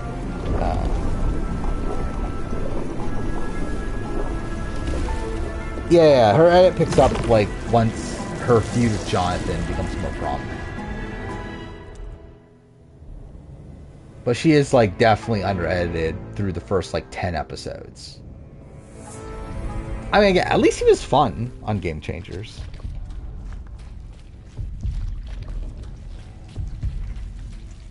Again, terrible gameplay that season, but at least it was fun TV. Like, probably, like, obviously, like, that would be a lot to fit into one singular episode, right? Like, 4 eliminations, all different eliminations, right? Not even, like, the same challenge over and over again. So, yeah, that does feel like a lot. Unless, like, the premiere's, like, a 2-hour episode or something, which wouldn't be that shocking. I would say that's probably, they would probably split it up. And also, to be fair, it's, like, it's a challenge, so obviously they're going to split it up. Yeah, that's what I'm saying. Like, I don't think Liz has a story, really. Like, I think she has a blatant reason why she can't win. That's been explained. But cool. Yeah, that's not what I'm meant to do. Am I cool? Well, that's great. Yeah, actually, that's too fair too. Yeah, Austin didn't have the great, but even then, like, Austin at least, like, had the D connection, right? Where, like, Austin's edit was, like, very shallow, but he at least had the D relationship. Where it's like, what does Liz have? Well, yeah, we even learned, like, last episode that, like, supposedly Liz hates soda. Like, that never came up early in the episodes. Outside, like, just, like, throwaway comment that was there.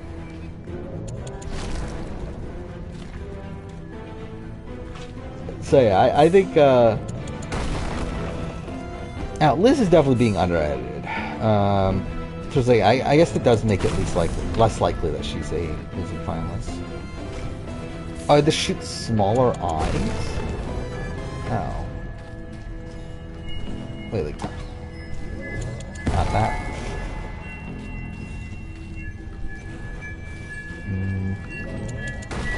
Where are other eyes?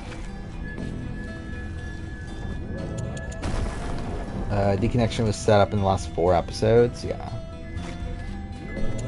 But even then, though, like, he was still, like, a major, like, presence on the season. Like, he has the top professional count of the season. Like, it's not like he's not on the show. It's just that his, like, content is very surface level. But, like, he's at least on the show. Like, Liz is barely even on the show.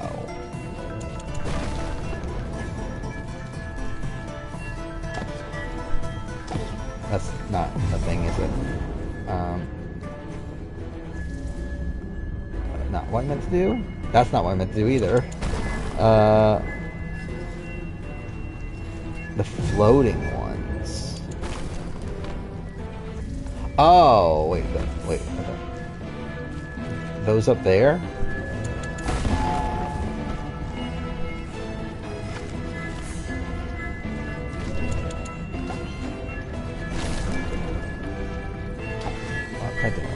Is that too far? It probably is too far to even hit them anyway.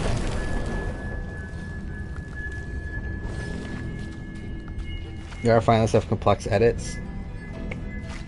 Kind of.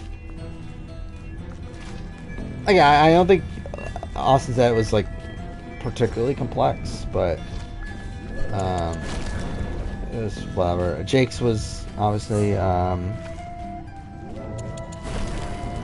then Carolyn. Heidi's was also like pretty shallow. Oh, there's shit. Okay, cool. God damn it. No. There we go.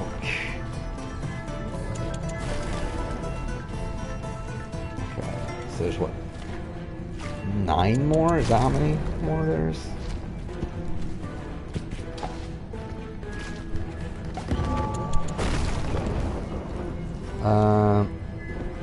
I had a great premiere. And yeah, I guess. She had a good premiere. And like, too, for Heidi is, like, I mean, Maria is the Heidi of the season, right? So I could still see Maria being, like, losing finalists.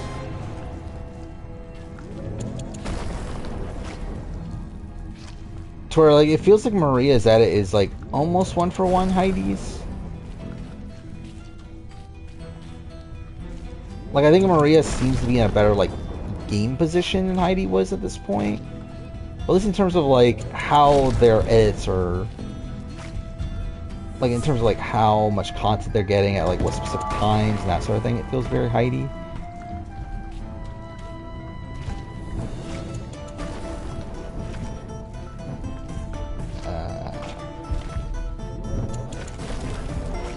Cool.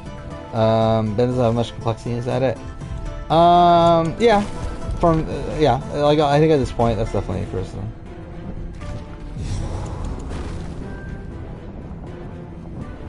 And again, it's a lot, and also, like, even when he is being propped up from, like, game stuff, it's, like, people talking about him more so than, like, what we're getting from him himself. God damn it. Oh, really? Cool. Oh, we got knocked all the way down.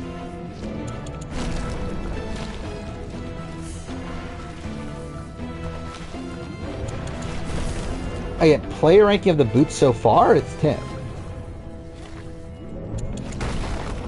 Yeah, if we're talking about power ranking, that's Kenzie.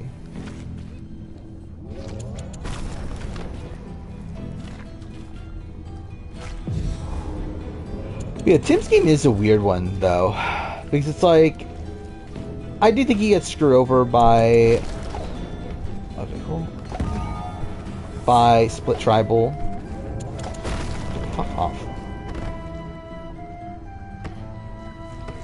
Who's playing the best game? Like, we're just talking about, like, gameplay on the season? It's probably Hunter, right? Like, maybe Tiffany?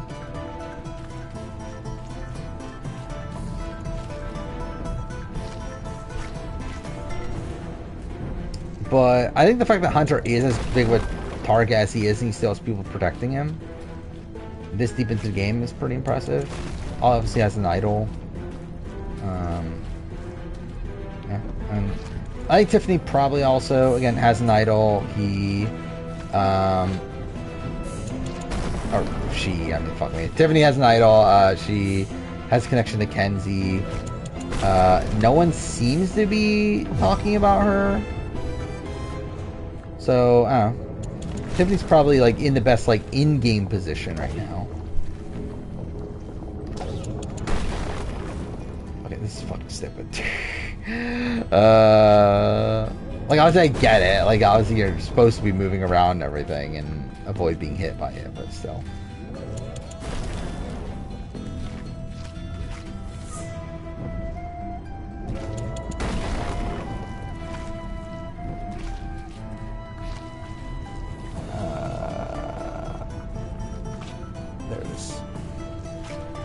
Q remind me of Dante from Return of the Outcast? I can kind of see that, actually. I didn't think about that, but yeah. Actually, yeah, he is, like, kind of a similar player to Dante. On that specific season.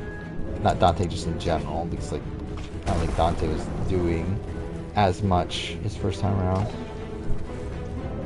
God damn it. Okay, cool. God damn it.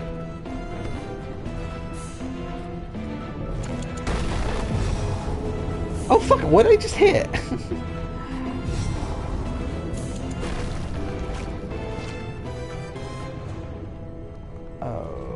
Okay.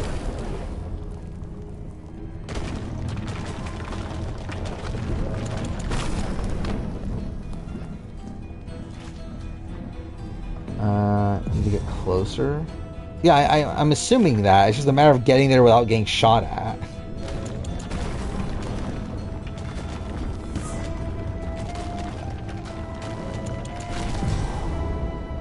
And like without getting knocked back down. Wasn't this restoring, by the way?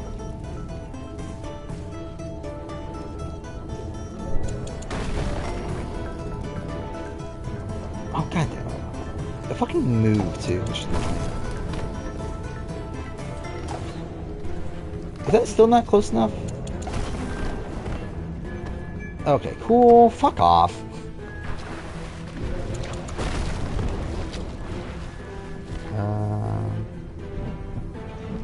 You made the wrong choice of voting out Jelinski over Jess, voting out Tim over Ben.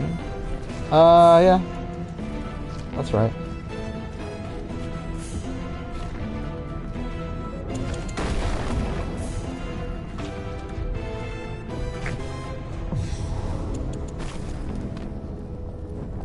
I still find it funny that like Jeff even bothered to make the reference to Jelinski. Fuck off, dude.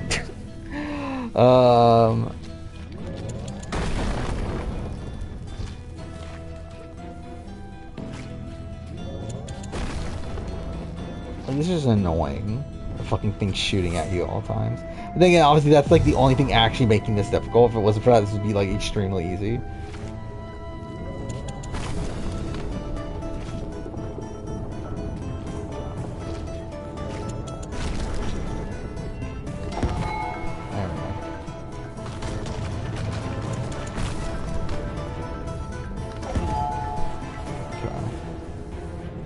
Wait. Oh wait, what? That one shot so quickly. Okay, cool. That could be fire making loser. I mean, yeah, again, like just anything.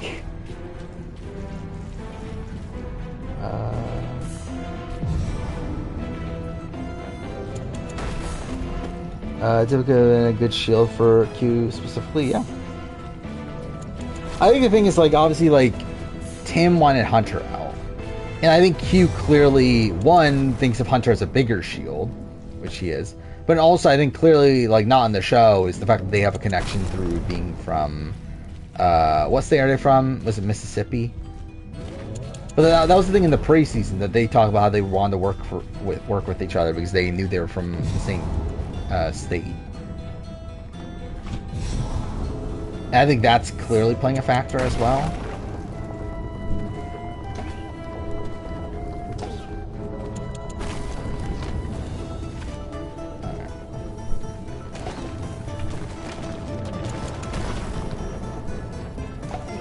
Fuck off.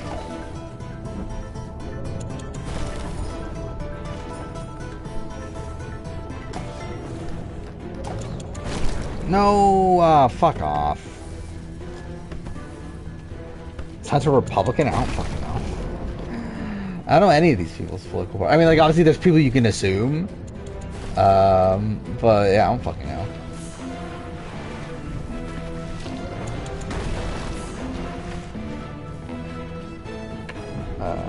But yeah, like, I think you could obviously assume that Venus is liberal. I guess, to be fair, she wouldn't be Republican or Democrat because she's Canadian.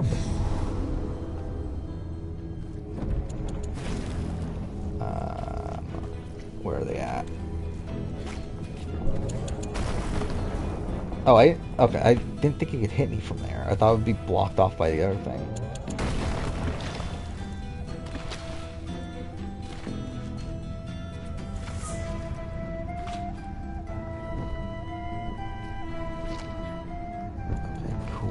Fuck off. Then what, Mariah, I know, is Democrat, right? She's like works for like a Democratic thing. I don't think I know anybody else. Oh yeah, I assume like Kenzie's liberal.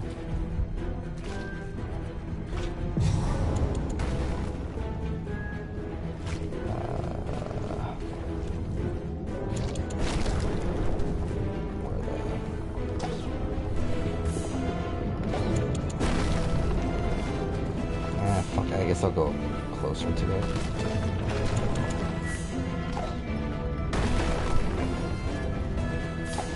Oh, fuck off! That missed? Okay, that's fucking stupid. No, okay. God damn it. Charlie's liberal. That's not shocking. Though I also could have seen a world where he's like a Spencer Bledsoe.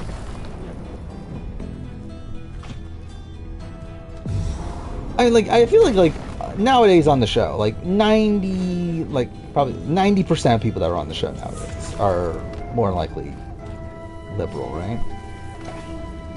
Dude, fuck off. Just fucking hit it. Oh, fuck off. I want 2 more. Or the other 2.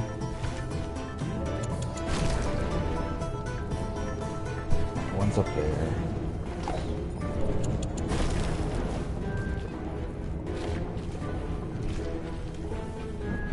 Oh, they're both up here. Damn it. One more. There we go. Fuck off. I think the people who compared themselves to Nick Wilson are both liberal. Yeah. Because it was what? It was Mariah, and who was the other one?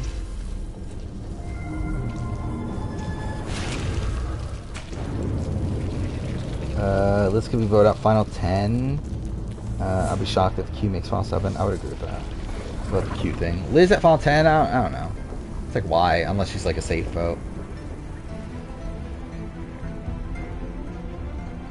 Yeah, like, I assume most people that are cast nowadays are liberal. Like, really, like, New Era-wise, like, who's conservative that's been cast New Era-wise? Like, I assume there's some. But, like, I don't feel like there's that many. Yeah, Gabler. I'm trying to look at 45's cast. Is anyone here?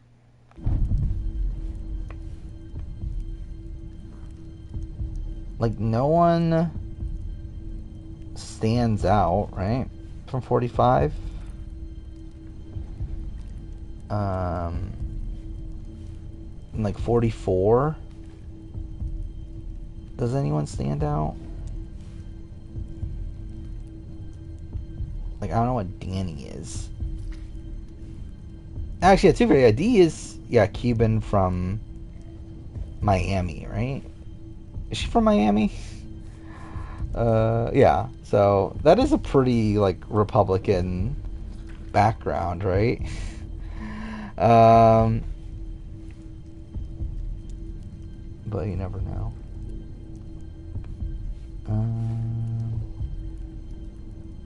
Yeah, so Gabler is in 43.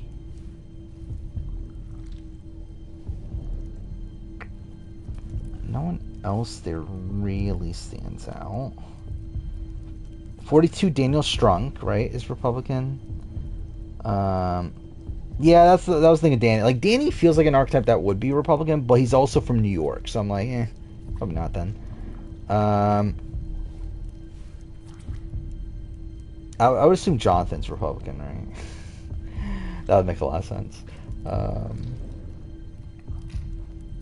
Oh, Tory is Republican, right? I forgot about Tory. Yeah, so I guess 41, 42 had a lot. It feels like since 42, though, there hasn't been as much. Yeah, Tory herself, I don't believe is. I believe it's like her father is anti-vax, right? What I don't believe Tory has ever said anything anti-vax herself. I could be wrong on that. But I believe the thing was that, like, Tory's dad was anti-vax. And then she, like... I don't know. Like, I think it's like that she, like, didn't denounce him for that, essentially. I don't know. Where am I actually going?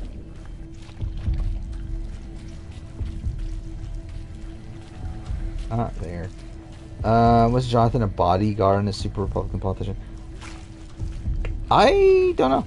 I feel like I remember him being a bodyguard, but I don't remember who it was for.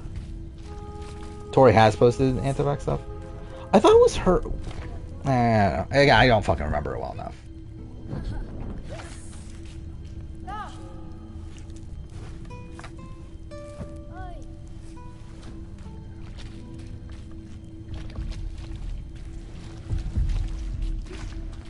I feel like what I remembered was that I feel like I remembered it being that like Tori's dad posted anti-vax stuff, and then she was like posted with it or something like that. Anti-abortion, that's not shocking from Tori. I think that's like pretty much what you would expect. Okay, what am I actually supposed to be doing right now?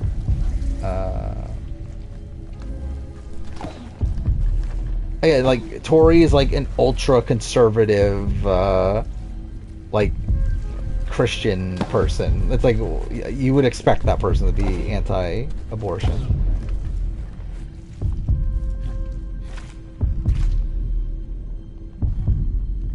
Okay, what am I actually doing? Like, what's the thing I'm supposed to be doing here?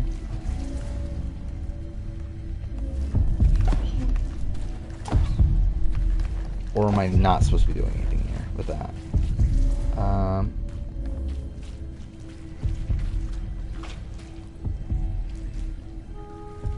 Oh, my bag. Oh, okay.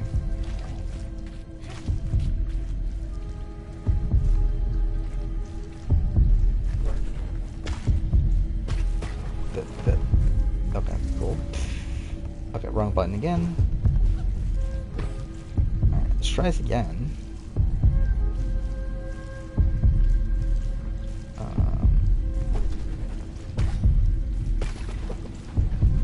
Okay.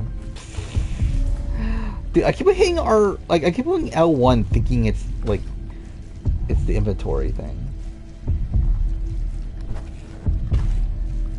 That doesn't make it then? Oh, now I'm out. Well, that's great.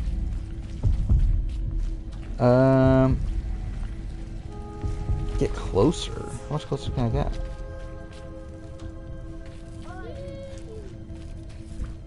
How do I get more? Oh no, I do have more here. Okay, fuck. They just respawn after a while?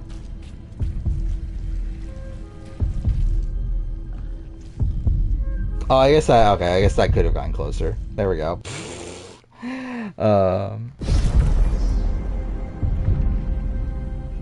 Is Venus Maddie Pamela if she went far? I think Maddie's probably a better player than Venus. But kind of, yeah. Like, Maddie seemed to have more personal connections than Venus has. Was at the end of the game. I finished the game! Hey, what a great game this was.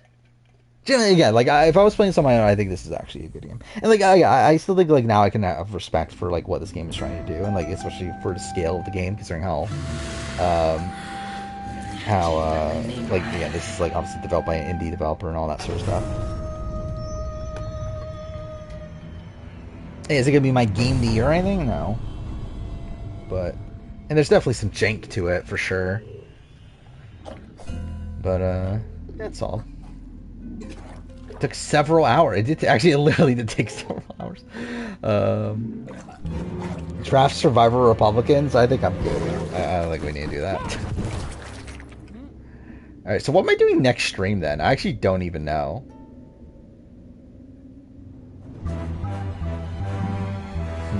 What should I play next stream?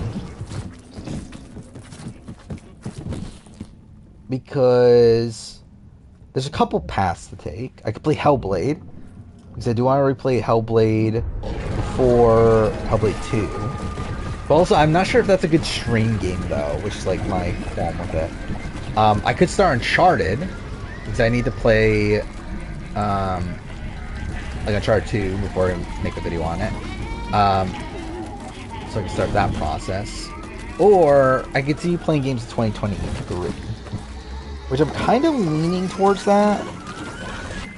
Because, again, I'm just not going to have that much time to play stuff, like, on my own. So I am leaning towards streaming something, like another game. Should I stream, like, Dead Space? Is that a game I could stream? Play Corey on streamer mode? What does that mean? Like, is that like where like the chat makes decisions and stuff? Little Nightmares? No. That's why I've played enough of. Stray? No, I'm good.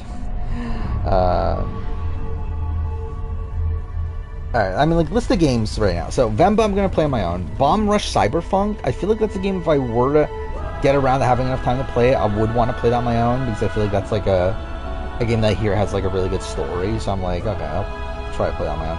I'm not playing Minecraft. Baldur's Gate 3 I think would be funny. Persona 5 I'll play on my own. Like Dragon Ishin I'll play on my own, I think. I don't know. It's like, realistically, like a Dragon Ishin would be kind of a like decent stream game. The issue is that I would potentially want to make a video, like an actual big video. It's where like I would want the footage to at least be 1080. So I don't know. Dead Space is a maybe. The problem with a lot of the other maybe games, they're all Xbox, which like I would rather not stream on Xbox. But there's like Atomic Heart, Starfield, Redfall, Sea of Stars. I mean, that wouldn't be a good stream game, but I forgot about Sea of Stars. I probably just won't have time to play it.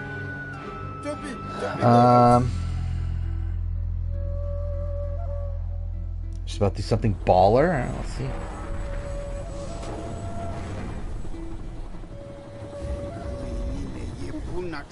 Oh no, they're gonna kill the. Oh, they actually did do something to a kid.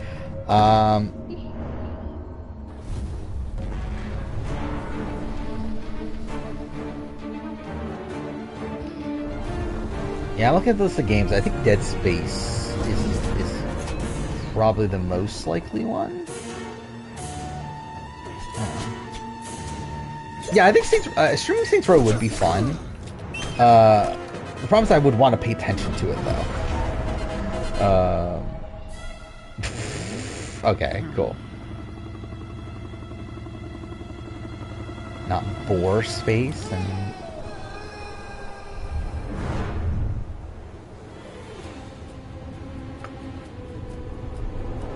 Yeah, I know, she cut the guy's hand off. Like, is that it gameplay-wise, though? Is it really just, Again, she couldn't cut his head off?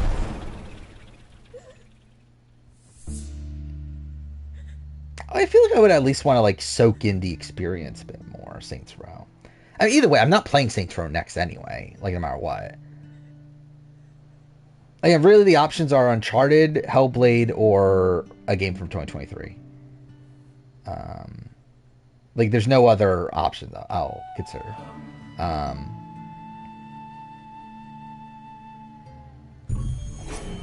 Okay, playing Baldur's Gate on stream would also be funny. Terrible stream game, I feel like. But also, it's like, when the fuck else am I gonna have time to play it?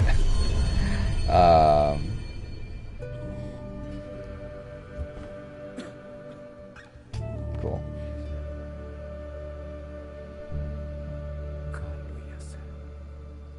Is it okay? I feel like it's not okay. Manhunt? I don't think I even own Manhunt, actually.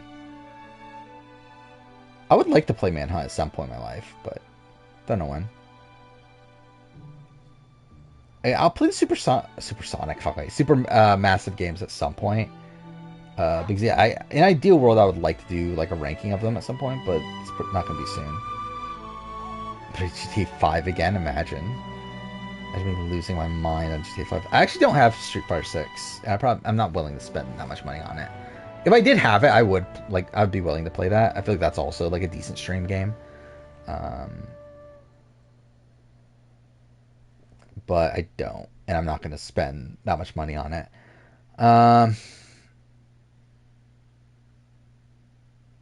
Just looking at what else.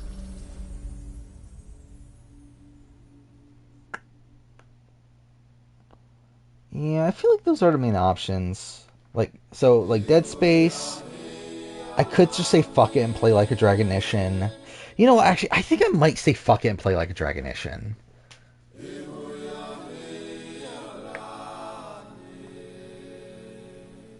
I don't know, I think like that's something I would like. I feel like that's a good way to just get it out of the way. Crazy we used to do 3 drops to stream. That is the thing. I played more of Sonic the Hedgehog. I played it a while ago actually. Now I don't even remember when I played it. I think it was like February, early February, end of January-ish. It was a while ago. But yeah, it was good. Especially for like a free the pop in there. Especially for like a free game. I thought it was really good.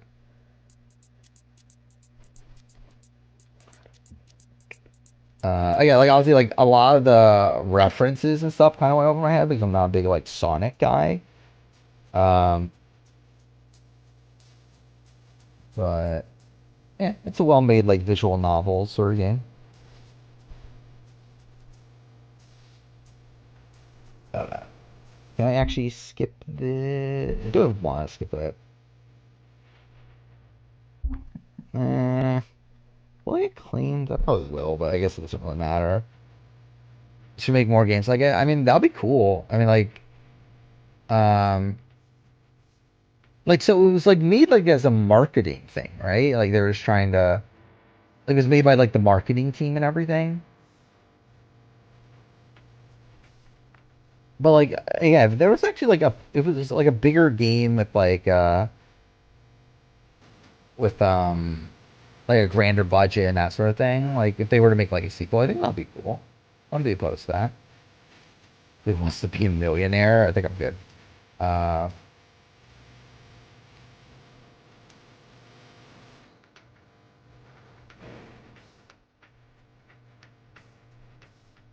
but yeah, I think Like a Dragonician. Like I might just say fuck it, play Like a Dragonician.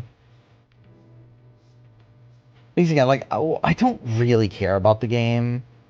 Like I simply want to play it because it is obviously like a dragon game, even though it's like disconnected from everything else.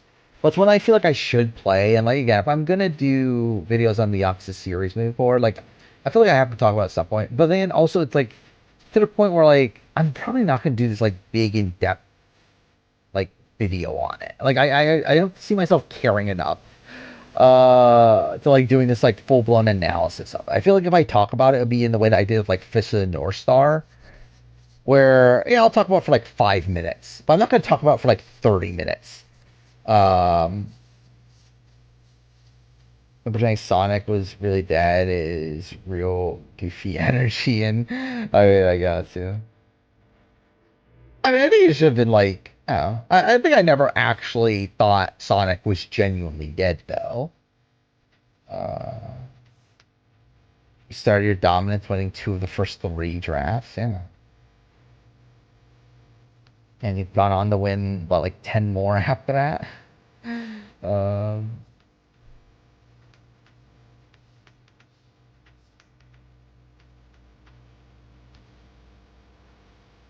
but I would be opposed to like other franchises doing that, like making visual novel versions of, or like stories um, within their worlds and stuff. I think that'd be kind of cool. I've actually never played the Portal games. I own them now on Xbox. Um, but yeah, I've actually never played them. Shockingly. I don't know if those are good stream games though. Like the puzzle aspect. Oh, I forgot about that. I bought Talos Principle 2. That's not on my list of games. So I forgot. I just bought that recently. But that's not a stream game though, because it's a puzzle game, which that's gonna go terribly. If I were to stream that. But I think I might try to play it. Yeah. I obviously know both Portal games are supposed to be incredible. And I get the gist of what they are. Like I've watched like people play it at points. I haven't watched like a full playthrough at any point, but yeah, I fully intend on playing it at some point. Oh, many years later.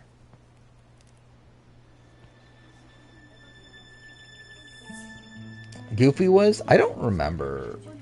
I probably did. I don't know. Actually, no. I don't think I did because like by the time I played Kingdom Hearts 2, I knew about Kingdom Hearts 3. So like I knew he showed up again. So I don't think like even if he died there, I'll be like, well, they're just gonna bring him back in some way.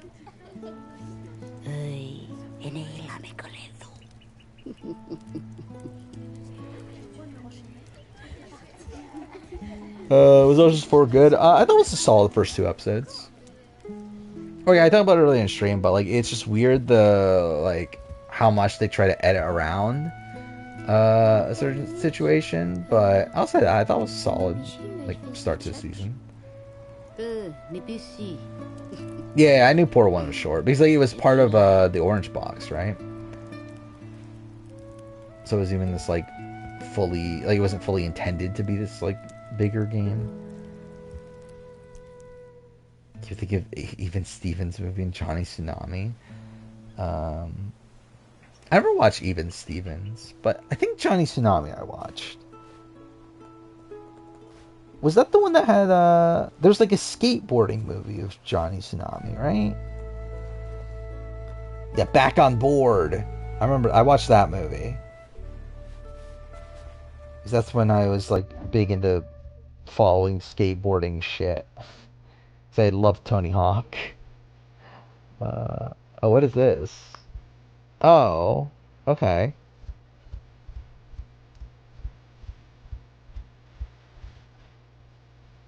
Yeah, we're not gonna get Tchia 2? Can't believe it. Is Rob Dixon's win more dominant than Kim's? No.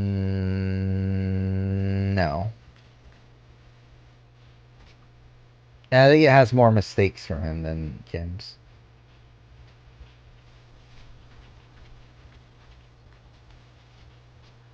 I'm so old. I am. I mean, I am technically almost 30, so that is really depressing.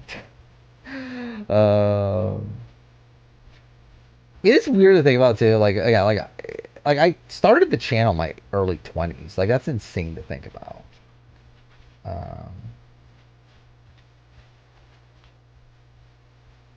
And like, I'm at the point where like I'm like nearing 30.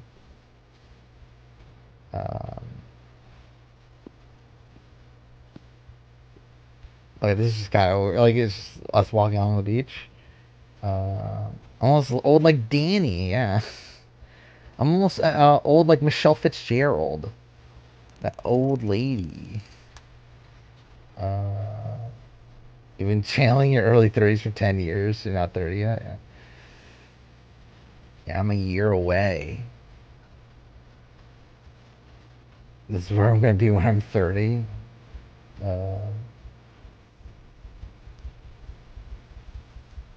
Like, true, but that's definitely like an aspect of like me considering stopping doing the channel the way I've been doing it. Is that like again, by that point I'll be really actually by that point I'll be 31, right? By the time Survivor 50 like finishes airing and I make the player ranking and everything. And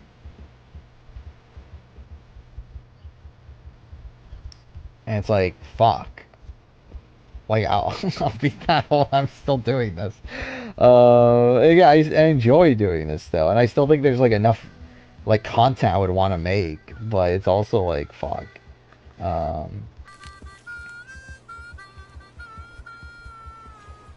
Yeah, I've been doing this since what? Like I started when I was 23. And it's like I'm gonna be 31 when I get to that point. It's like fuck. Like that's a decent chunk of my life at that point.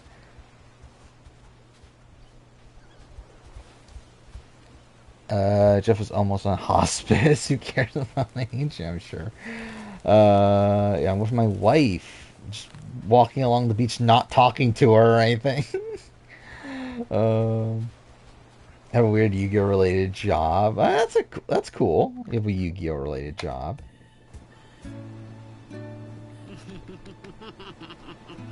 Yeah, I wish I had a job that like was related to one of my other interests. Oh, it's from the beginning. It's a place from the beginning of the game. It's full circle. It's the place where she met up with her dad.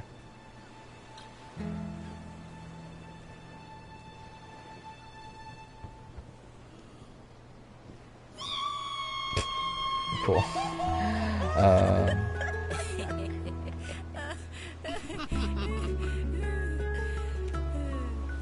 But yeah, obviously in an ideal world though. Like obviously in an ideal world I would make enough money from the channel just to do that full time, but that's not gonna happen. Though again, like straight, like I mean, like with membership doing as well as it is, like, I don't know. I mean, like it's not gonna happen. Like either way, like I'm not anywhere. Like I'm not. Oh, okay. I'm just supposed to shout. That's all I'm supposed to do. But it's probably like inching closer-ish. Waiting for my future wife to take over the channel. I can't wait. I feel killing a god. I mean, I've done it many times in the past. I mean, see, this game just stole from every like big RPG. And it stole from Persona. It stole from Final Fantasy. It doesn't have an original thought. All like me saying thought there just like felt weird. It felt like me saying the other kind of thought. Imagine I give Bryce the channel. If I were to guess, I would say 37th this year. But I don't know. But yeah, like if Star's gonna continue doing 90 minutes, which I think they've found to be pretty successful, where again it's still like a highest rated show of the night and everything, one of the highest rated shows on TV. I think they will. What was this? Not that it really matters. Yeah, so it's just more content to do. Oh, I can visit graves. I can't wait to visit some graves. Imagine I did do a 100% completion on stream. What would that even be? But anyway, with Survivor being 90-minute episodes, like obviously that means that they have to find something else that's at least 30 minutes following it to air, to fill up that slot, or obviously just another 90-minute show. So, like, I would expect it to be Amazing Race. There's a chance, like, I mean, again, maybe it's, like, I don't know, could it be the challenge spinoff? Probably not, but, like, could it be? There's obviously, there has to be something. So, like, I do think Amazing Race makes sense. But also, it's like, are they really going to do 2 Amazing Race seasons a year from now on? I don't know.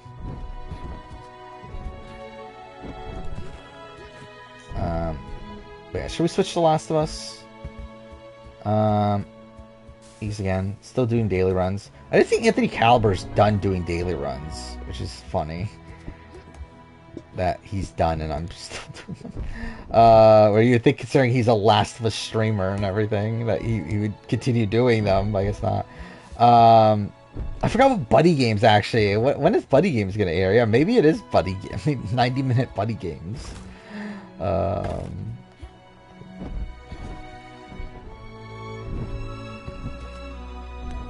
But yeah, last daily runs have not been great. I literally died right at the beginning of the one from 2 days ago, and yesterday I died at the second encounter.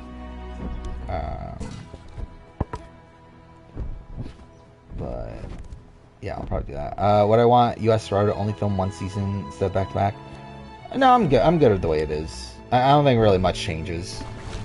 To be honest, because like it's not like the issues with current Survivor are things that stem from back to back. I think there's a lot more like fundamental issues with the show. It's where like I don't think that has a significant change in the quality. So yeah, I think again, I would prefer 2 seasons of Survivor a year, personally.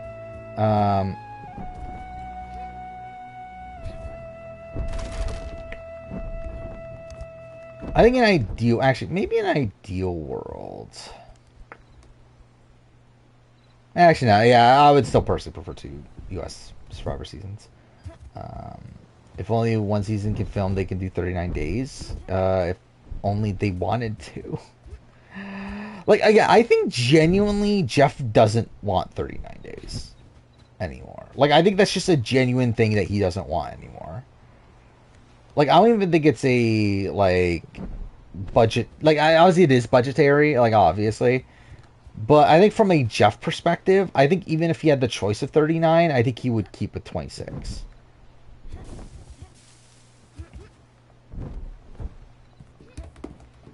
Switch back to Hogwarts Legacy. I already uninstalled it, actually.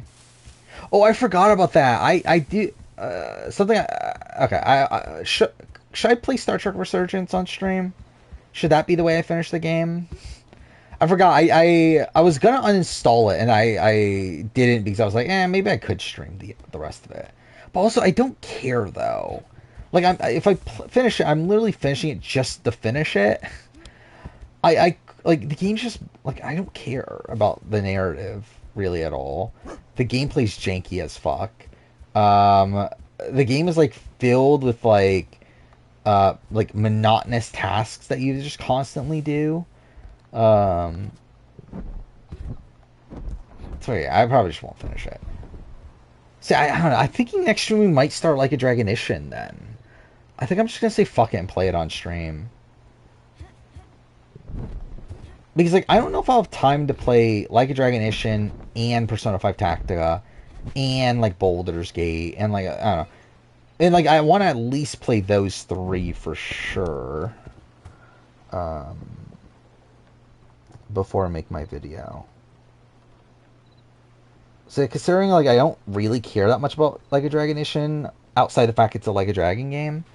Yeah, fuck it. We'll play it on stream. I think I've decided that's what I'll play next.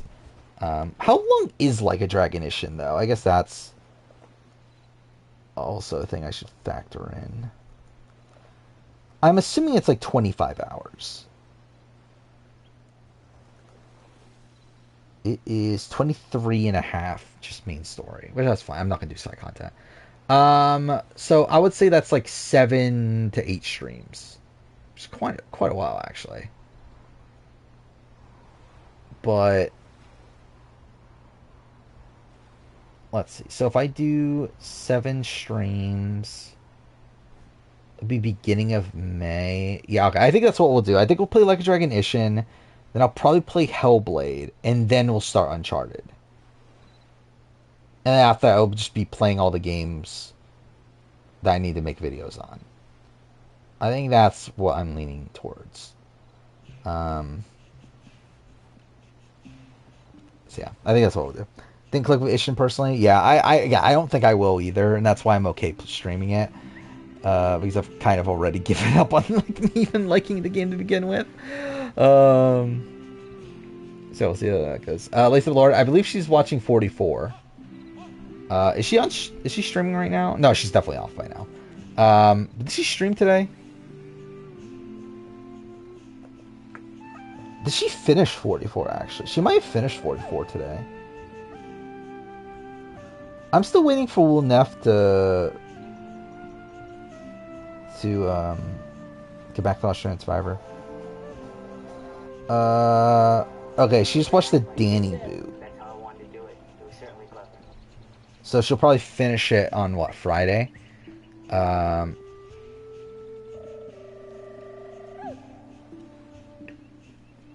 Yakuza 8 said it's a dream. Oh, I forgot about that. Yeah, they tried to, like... Yeah.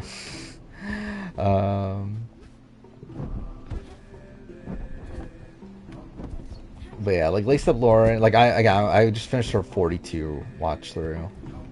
So I'm gonna start 43 eventually. So 43 and then yeah, obviously now 44, and then she's gonna watch 45. I assume. And then like I assume she won't start 46 until that's done, I would guess. Then I know she's talked about how she wants to go back and watch the older seasons. Which, I don't know. Will I watch those? Don't know. Maybe. 33 hours of Ishin, but they'll have side content. Yeah, I probably won't bother. I think Ishin's the type of game that I'm more so playing just to get the like vibe of the game or whatever. Worse than like, again, like I can't see myself doing in-depth analysis of Ishin when I do my like updated Yakuza video. I think again it'll probably be like, I don't know, maybe 5 minutes of me talking about my general thoughts on Ishin, and then probably a more in-depth look at Gaiden. Would probably be the next Yakuza video I do. You said what I think of 43 on the rewatch. Yeah, I'm interested in seeing what I think of it. Because I feel like my opinion of it's gone down. Like I enjoyed it when it was airing, and I feel like my opinion on it has gone down post show. But yeah, this would be the first time like watching it since it aired. So how much longer before CBS tells Lacey Lauren to stop streaming Survivor? I don't know. Like probably not soon enough. Like sure, I still think she's big enough to where they care. Because like with Will Neff, like he's streaming to like what 6,000-7,000 people. Like Laced Up Lauren has like what 300 at most. So like it's just like I don't think it's big. She's big enough for them to care. Can we just start simping over Silas? Imagine her simping over Silas and I don't know, young Jeff Farner. I guess super she knows about Jeff Farner now though. It's gonna be weird. Like watching her watch Thailand would be bizarre, right? It's 43 the worst. No, Gabon is definitely worse. 43 is probably up there though. Yeah, I don't think she's gonna like them. Like I think she'll like Pearl Islands, right? Maybe Amazon. I don't know. I feel like she's gonna hate Rob. What if she loves All Stars? What if? I'm sure she'll like the Rob and Amber storyline, right? Then she's spoiled on it, but really the only season I don't think she's spoiled on is probably what, like Vanuatu, and I guess Thailand, which is like thank God she's not spoiled on Thailand.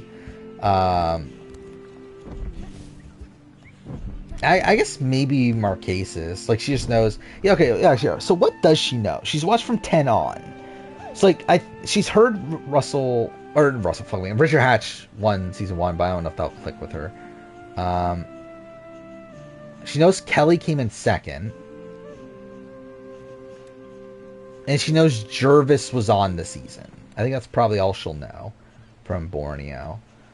Shao not back. She should know Tina won. She should know Colby was second. She should know Jerry was a villain on the season. That's probably it. Because I don't even think she knows that Amber was even on that season. But Africa, she knows about Ethan. She should know about Lex. Will she hate Rudy? Probably. She doesn't like old people. She like essentially like through my watch throughs of her seasons, the only old person she seems to like is Janet. Like every other old person on Survivor she hates. I guess she was fine with Mike on 42. But even then, she was annoyed with Mike at points. But yeah, would not be shocked if she hates Rudy. Yeah, actually, I guess she's not spoiling Amazon at all, is she? I didn't think about that. Yeah, because there's really no reference beyond All Stars to Amazon. So, okay, either way, I'm just wasting time at this point. Again, I'll switch to Last of Us, and then we can start the daily run. It's already 3 a.m. So, yeah. Again, stream cut out for like 30 seconds. I'll be back, so see you then.